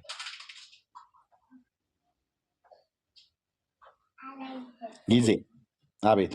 ወይ ሰላም ነው? ደህና ነን። ከየት ቤተ እምነት ነው? ፕሮቴስታንት። እሺ ልካለን ነው። አዎ ለምን መሰለህ ኤርሚ፣ በልጁ ዙሪያ ያለኝ አመለካከት እኔ መጥፎ አይደለም። ለምን መሰለህ፣ እያንዳንዳችን ከእንደዚህ አይነት ይወጣንን። ልጁ አሁን ይኸውልህ የዘመኑ ወጣት ስለሆነ እሱ አሪፍ የሆነ እየመሰለው ነው እየተናገረ ያለውና አንተ በጀመርክበት ወንጌልን አስተምሮኝ ብሎ ፍቃዱን ሰጥተዋል። ፍቃዱን ከሰጠህ ደግሞ ፕሊዝ ብትከታተለው ይለወጣል። አልሰጠንም፣ ፍቃዱን አልሰጠንም። እንዴ አንብብ ብለኸው እያነበብኩ ነው ብሎሃል አይደለም? አንብብ ብየው እያነበበ ነው፣ ግን አስተምሮኝ ብሎ ኤርምዬ የኔ ወንድም ልንገርህ፣ በኦርቶዶክስ ውስጥ እኔ በልጁ ማየው በኦርቶዶክስ ውስጥ የሚሰጠው ትምህርት ምን ያክል ክፉ መሆኑን ነው እኔ የተረዳሁት። ገብተዋል። ስትጠይቀው ኦርቶዶክስ ነኝ ይላል፣ ለማወቅ ግን ፍላጎት የለውም። ገብተዋል። ሁላችንም እንደዛው ነበርን። ገብተዋል። ስለዚህ ይሄ ልጅ ቅድም አንተ እንደተናገርከው ታያለህ፣ እንደውም እዚሁ ሊያገለግል የሚችል ልጅ ነው የሚሆነውና ክትትል በአንተ በኩል ይኑርበት። ግድ የለም ወንድም ዳን እያለ ወንድምነት አለው። ኔትወርክ ነው ያስወርድ ነበረ ወይስ? ኔትወርክ ነው ያለው፣ ውጭ ስላለው ነው። ወንድምነት ምን አልክ ታዲያ? ቅድም ባሳየነው ቪዲዮ ላይ ወንድምነት ከባድ ነው እንትኑ ያለው አመለካከት በተወሰነ ደረጃ እግዚአብሔር በዚህ ደረጃ ከእግዚአብሔር ሀሳብ መራቅ ነው የማየው ማለት ነው። ትውልዱ ከእግዚአብሔር ሀሳብ እንደራቀ ነው የማየው። ምክንያቱም መንፈሳዊነት በዚህ ደረጃ ስለማይገለጥ የመንፈሳዊነት መገለጫ አይደለም። ሲጀምር መጽሐፍ ቅዱስ ውስጥ ያለው እንግዲህ እባብና ዘንዶ ብሎ ሲያወራ ሊትራሊ ስለ ፊዚካል እባብና ዘንዶ እያወራ የሚመስለው ብዙ ትውልድ አለ ብዬ አስባለሁ። እንደሱ ግን አይደለም። መጽሐፍ ቅዱስ ውስጥ ያለው የእሱ መገለጫ ስላልሆነ እና በተለይ የእግዚአብሔርን ሕልውና ደግሞ በእንደዚህ አውርደው መንፈሳዊነት በእባብ በዘንዶ በነብር የሚጠበቅ መንፈሳዊ አገልግሎት ያለው መጽሐፍ ቅዱሳዊ ሀሳብ የለም። በእግዚአብሔር ቃል ውስጥ እንደዚህ አይነት ነገሮችን አናገኝም። እግዚአብሔር በተአምራት በእንስሳቶች በባይብል ውስጥ ተጠቅሞ ያውቃል ወይ? ተጠቅሞ ያውቃል። ቁራ መግቦ ያውቃል። ምንም ጥያቄ የለውም። ግን እንደ ልምድ ተወስዶ ይሄኛው በቃ የእግዚአብሔር መገለጫ ነው ብሎ ግን ማስተማር እሱ በጣም ከባድ ነው የሚሆነው። ምክንያቱም በጨለማው ዓለም ላይ እንደምናየው ብዙዎች የአምልኮ ስርዓት ሲፈጽሙ በተለይ የባዕድ አምልኮን በደንብ በምናይበት ሰዓት ላይ መገለጫው አንዱ ዘንዶና እባብ ነው አይደል? በአብዛኛው የስፒሪቹዋል ዓለም ላይ በክርስትና ዓለም ውስጥ ብቻ ሳይሆን በሌላውም ዓለም ላይ የጨለማውን ዓለም ሪፕሬዘንት የሚያደርጉ እንስሳቶች ናቸው በአብዛኛው ማለት ነው። እና መጽሐፍ ቅዱስ ላይም የምናገኘው እባብ ብሎ ሲያወራ በትክክል የምናየው የጨለማውን አሰራር ከእግዚአብሔር አጌንስት የሆነውን ዓለም ሪፕሬዘንት የሚያደርግን እና ያንን እንደ አንድ መጽሐፍ ቅዱስ አጌንስት ሆኖ በመንቀሳቀስ ደረጃ ላይ ያለን ነገር ነው እያየሁ ያለሁት ማለት ነው። በተለይ በኦርቶዶክስ ውስጥ እያየን ያለ ነው ይሄንን። ይሄንን እንዴት አድርገን ነው ማየት ያለብን ካለን እኔ ትውልዱ የእግዚአብሔርን ቃል ማንበብ ቢጀምር ቤተክርስቲያኒቷ ውስጥ ያለው ልምምድ በጣም ከእግዚአብሔር ሀሳብና ከእግዚአብሔር ፈቃድ እየራቀ ሌላ ዓለም ሌላ ወርልድ እየያዘ እንደሆነ ያሳያል። ምክንያቱም አሁን እግዚአብሔር አንተን ከጠበቀ የሚጠብቅህ መላእክቶችን ይልካል። ወንድምነት ሲናገር ነበር። የአዲስ ኪዳን አገልግሎት እስቲል የታመነ ነው።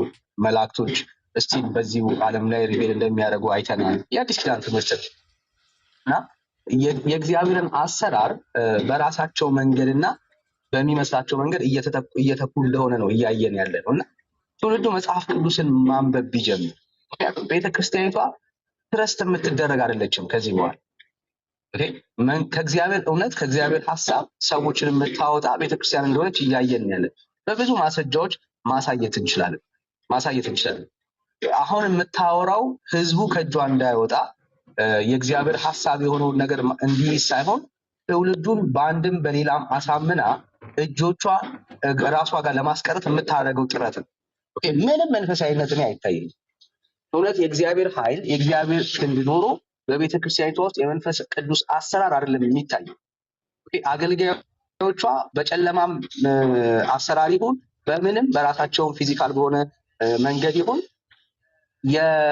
የሰውን ብዛት ኪፕ አድርጎ ቤተክርስቲያኒቷ አለች ለመባል ያክል የሚሰሩት ስራ እንጂ የእግዚአብሔር የሆነውን ነገር መርምረው ትውልዱን ወደ እግዚአብሔር ሀሳብ የሚያስጠጉ አገልጋዮች የሏትም። ለምሳሌ ቅድም ወንድምነት አንድ ቪዲዮ ሲያሳይ ነው። በጣም ነው የሚያሳዝነው። ቤተክርስቲያኒቷ ውስጥ ጽላት ራሱ ተገኘ፣ ከሰማይ ወረደ ይሉናል። ሲሪየስሊ አብሮ ከጸበሉ ጋር የተገኘው ይላል። ቄስ ነው እንግዲህ አስቡ። ከጸበሉ ጋር አብሮ ተገኘ ጽላቱ፣ ከሰማይ ነው የወረደው ይሉናል። ይሄ የሚያሳየው ምንድን ነው? እግዚአብሔር በመንፈስ ቅዱስ አሰራር ውስጥ ቤተክርስቲያኒቷ ስለሌለች፣ እውነተኛ የእግዚአብሔር ክንድ ስለሌለ ህዝቡን ማቆየት የሚችሉት ወይ በመተት ወይ በድግምት ወይ ደግሞ በእንደዚህ አይነት በተረት ነው ህዝቡን ሊያቆዩት የሚችሉት። እውነተኛ የሆነ የእግዚአብሔር የመንፈስ ቅዱስ አሰራር ቤተክርስቲያኒቷ ውስጥ ከሌለ ልክ በእንደዚህ መልኩ ነው እየተሰራ ያለ። እኔ ኦርቶዶክስ ቤተክርስቲያንን ሳይ ሳኦል ነው ትዝ የሚለኝ። ምንድን ነው እሱ? የእግዚአብሔር መንፈስ የእግዚአብሔር አሰራር ከሱ ጋር እግዚአብሔር ከሱ ጋር እንዳልቆመ እና መመለስ እንዳለበት ሳይሆን የሚያሳስበው በቃ የእሱ ክብር ይዞት የመጣው ሌጀንድ ያሳለፋቸው ታሪኮች በህዝቡ ፊት አሁንም ሞገስ እንዳያጣ የሚያደርገው የራሱ ጥረት ነው። እሱን ነው እያየን ያለ ነው ቤተክርስቲያኒቷ ውስጥ እየታየ ያለው እሱ ነው። በጣም ነው ባይዘው የሚያሳዝነው። የእግዚአብሔር ክብር ከሱ መራቁ አይደለም የሚያሳዝን። የእግዚአብሔር ህልውና ከሱ ጋር አለመሆኑ አይደለም የሚያሳዝን። የሱ የሚያሳስበው ኢሹ ምንድነው? እሱ በሰው ፊት ያለውን በህዝቡ ፊት ያለውን ክብር አለማጣት ነው የሱ ጭንቀት።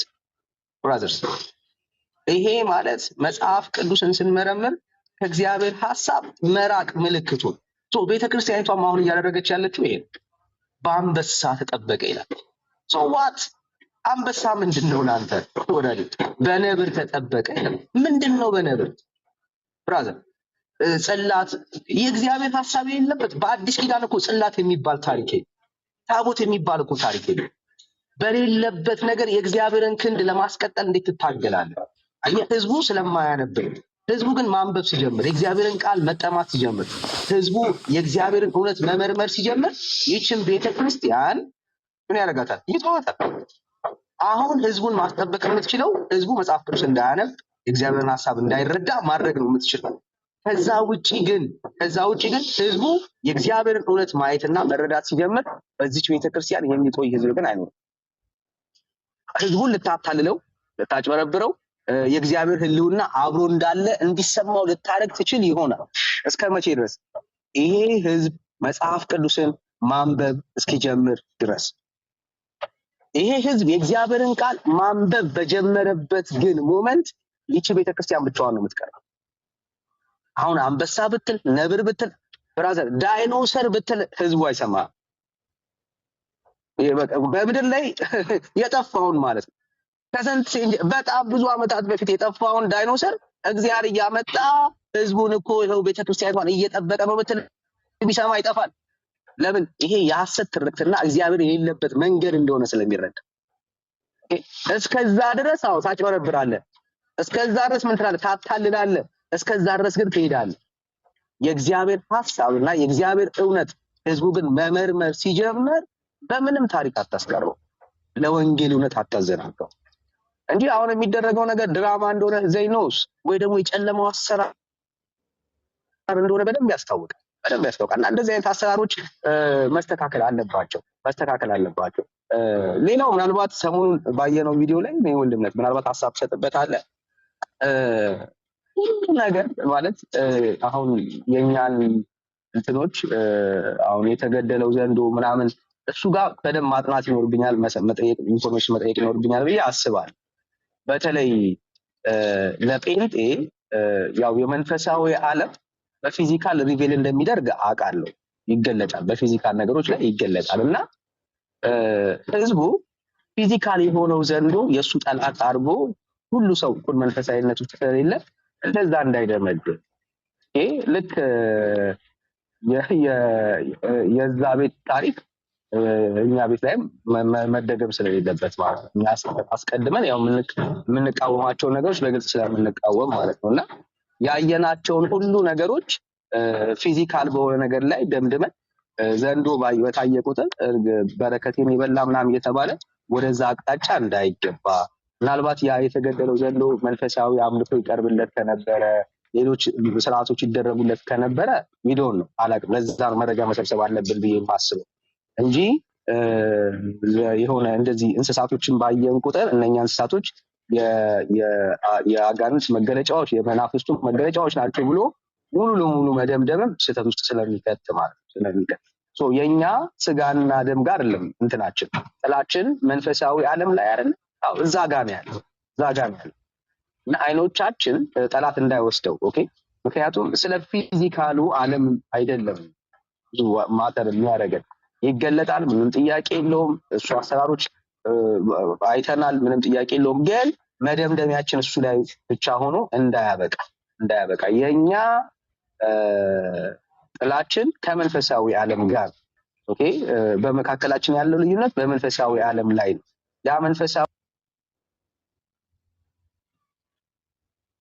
ደግሞ ይገለጣል፣ ምንም ጥያቄ የለውም፣ ይገለጣል።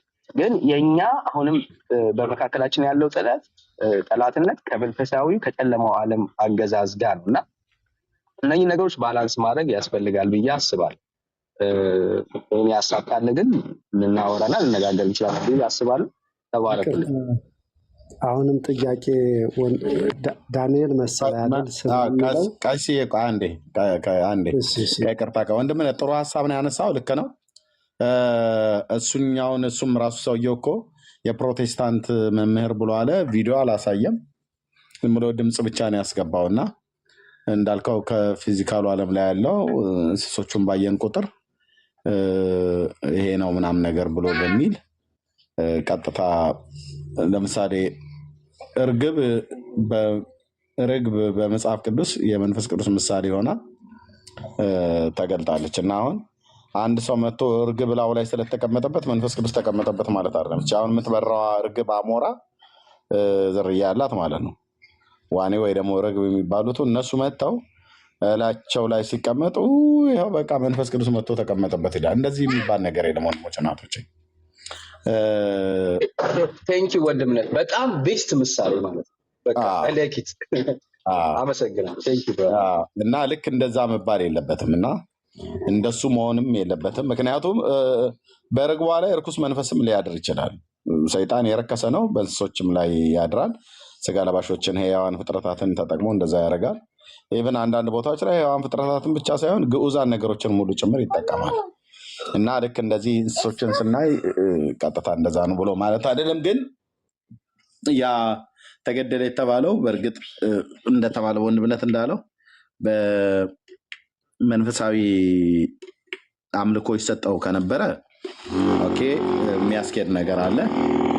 እሱም በጥንቃቄ ማየት አለብን። ግን እንደው ጴንጤን ለመተቸት ዘንዶ ገደሉ ምናምን ነገር ብሎ ለማላገጥ የወጣው ሰውዬ እንደው ዘንዶ ተገደለ ብሎ ለማሾፍ የወጣው ሰውዬ እነሱ ቤት ዘንዶን አስተኝቶ ከመቀለብ የተሻለ አይሆንም ወይ ብሎ የሚለውን ለማለት ነው። እና ነገር ያነሳል ብሎ ለማለት ነው ያነሳነው። ይሄ ምንም የማይጠቅም እንቶፈንቶ የሆነ ነገር ነው። ከዚህ የራቀ ህይወት ነው እኛ ሊኖረን የሚገባው። ተባረኩ። ወንድምነት የሚከፍት ከሆነ እሱ ጋር እንቀጥላለን። አስተዋይ ኬት ቤተ እምነት ነው አስገቡ ይብላ ስላልክ ነው ያስገባው። ኦርቶዶክስ ተዋህዶ። እሺ እንኳን ደህና መጣ። እንኳን ደህና ቆያችሁ። እሺ ወንድማችን ያው ስትጽፋየው አስገባው። ኦኬ ርዕሱ ይታያል አይደል? አዎ ይታየኛል። ምን ትላለህ ስለ አቡነ ተክለ ሃይማኖት የእግራቸው መቆረጥ?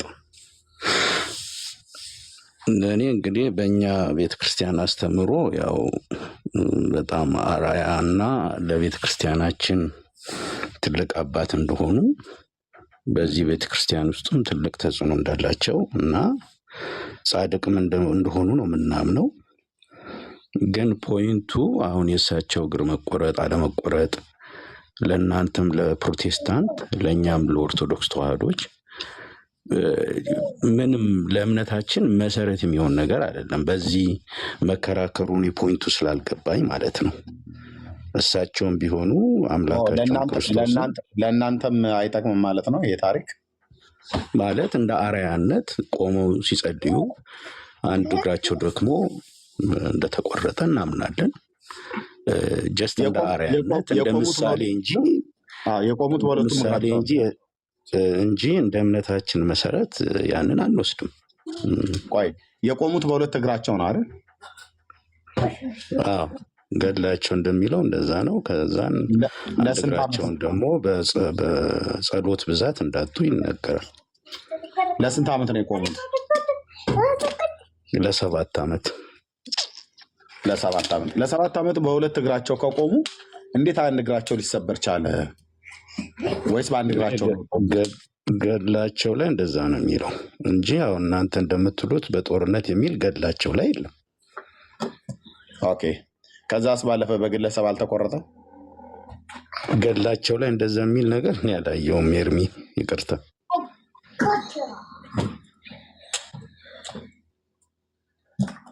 እሺ አንተ ገድላቸው ላይ ሲጸልዩ ነው የተቆረጠው ብሎ የሚለውን አንብበዋል? እንደዛ ይላል። 7 ዓመት እንደቆሙ በዛም ምክንያት አንድ እግራቸው የቀኝ እግራቸው እንደዛለና ከዛ ጸሎቱን ደግሞ ላለማቋረጥ በዛው እንደቀጠሉ በአንድ እግራቸው አንዱ እግር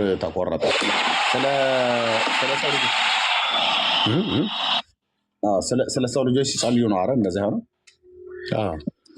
ታዲያ ይህንን ነገር ማወቅ ለእናንተም ለእኛም አይጠበቅብንም? እውነት መሆኑን አለመሆኑ ማረጋገጥ አይጠበቅብንም? እሱ አሁን ምንድን ነው መሰለ እያንዳንዱን ታሪክ ለምሳሌ ይሄ ከታሪክ አንጻር ገድል በብዛት ከታሪክ አንድ ሰው ዜና መዋል ጋር የተያያዘ ነገር ነው። ገብተዋል። ለምሳሌ የቻለ ሰው እኮ እግዚአብሔር ጽናት የሰጠው ሰው ብዙ ዓመትም ቆሞ ሊጸልይ ይችላል። እግዚአብሔር ያስችላል። ለምሳሌ ሙሴን ከወሰድክ 40 መዓልት 40 ሌሊት በተራራው ላይ ሲጾም ሲጸልይ ከእግዚአብሔር ጋር ሲገናኝ እግዚአብሔር አስችሎት ነው። ገብተዋል። መጽሐፍ ቅዱስ ይህን ይናገራል። ያስቻላቸው ሰዎች እግዚአብሔር ጽናት የሰጣቸው ሰዎች አሉ። ያንን እንደ አርአያነት እንወስዳለን እኛ። ዋናው ግን የእምነት መሰረታችን ለእናንተም አሁን ለእኛም ገብተዋል። የእምነት መሰረታችን ኢየሱስ ክርስቶስ ነው። እዛ ላይ አጽንኦት ሰጥተን ብንነጋገር አንድ የሆነ አምብሬላ ውስጥ ነን ያለነው ብዬ የማምነው። የለያየን ነገር ኦፍኮርስ በዶግማ ደረጃ የምንነጋገረው ነገር አለ። ግን ከዛ ይልቅ ቢያንስ መጽሐፍ ቅዱስ ላይ የሚያግባቡን ነገሮች አሉ። አሁን ግን የማየው ነገር ለምሳሌ አሁን ቅድም ከኔ በፊት የተናገረው ልጅ እኛ ቤተ እምነት ውስጥ ሆኖ እነዚህ አንዳንድ ለሱ ግልጽ ያልሆኑትን አስተምሮዎች ለማስተካከል ሊቃውንት እኮ አለ። ሁልጊዜ ሊቃውንት ጉባኤ አለ፣ ይፈተሻል፣ ይታያል። ለምሳሌ ከዶግማው ጋር ትስስር የሌለው የቀኖናው ትምህርት ወይም የቀኖናው አካሄድ ይፈተሻል፣ ይታያል። ለምን? ዶግማችን የምንፈጽመው በቀኖና ስለሆነ ማለት ነው። ስለዚህ እንደዛ ሆኖ እኛ ቤተ እምነት ውስጥ ሆኖ ጥያቄ ቢያቀርብ ከሊቃውንቱ ጋር ኮሚኒኬሽን ቢኖረው ደስ ይለኛል። ግን ከውጭ ሆኖ አሁን እኔ መቆርቆር አልለው ምን አልለው የእናንተን ሁኔታ በጣም ግራ ነው የሚገባኝ። የተለያየ ቤተ እምነት ውስጥ ነን ያለ ነው። ግን አንተ አስጨርሰኝ ቆይ ኤርሚ፣ አንተ ደግሞ በእውነት ነው ብለህ እኔ አሁን አንተን እንደ ኦርቶዶክስ ተዋህዶ ነው የምወስድ በእውነት ማለት የቃሉ ሚስጥር የተገለጠለት የኦርቶዶክስ ተዋህዶ አድርጌ ነው አንተ የምወስድ እንጂ እኔ አሁን ከኛ ቤተ እምነት የወጣ እና እዚህ በእልህና በምናምን አይነት ነገር ውስጥ ምናምን እንደዛ አድርጌ አልወስድም። ደግሞ ጥሩ አለ አንተም አሁን በዛው ከገፋ እንደዛ ነው የሚመስለው። ከዛ ይልቅ ቤዚክ በሆነው ነገር ላይ መነጋገሩ ጥሩ ይመስለኛል። ኦኬ፣ ተክለ ሃይማኖትን በተመለከተ እስኪ አንተ ነው ጥያቄ ልጠይቅህ። ተክለ ሃይማኖትን በተመለከተ ቤተክርስቲያኒቱ በጻፈችው በገድሏ ላይ እና ቀብሩን በተፈጸመበት ቦታ በደብረ ሊባኖስ የተቀበረ ሰው እኮ ይድናል፣ መንግስተ ሰማያት ይገባል ብላ ታስተምራለች። በተገባላቸው ቃል ኪዳን መሰረት ዘር ትውልዱ ሁሉ እንደሚድን በዛ ቦታ ላይ ሄዶ ፍርፋሪ ለቅሞ የበላ መንግስተ ሰማያት እንደሚገባ ሐሙስና እሑድም እባብ የገደለ እንደሚጸድቅ የመቃብሩንም ስፍራ ለኃጢአት ማስተሰሪያ ይሆን ዘንድ እንደሰጠ በጣም ከነገረ ድህነት ጋር ተሰፍቶ የተገናኘ በጣም ትልልቅ ነገሮችን የሚያነሳ ነገር አለ። ይህን እንዴት ታየዋለህ? እንደው እንደ ቀላል ነገር እንለፈው፣ ይሄ ቤዚክ ነገር አይደለም እንዴት ተብሎ ሊባል ይችላል? አሁን እኔ እውነት ለመናገር ማለት እምነት በጣም ረቂቅ ነገር። አንዴ ወገኖች ታብ እና ኮፒሊንግ ሼሩን ፕሊስ ቀጥሉት። ወንድምነት ዳን እያለህ ዳንዬ አለ ወንድምነት አለው ፕሊስ ከወንድማችን ጋር ቀጥሉ። ልጆች ላስተኛ አለሁኝ እመጣለሁ። ቴንክ ዩ። ወንድማችን ቀጥላቸው። እምነት በጣም ረቂቅ ነገር ምንድነው አንዳንድ ጊዜ በተለያዩ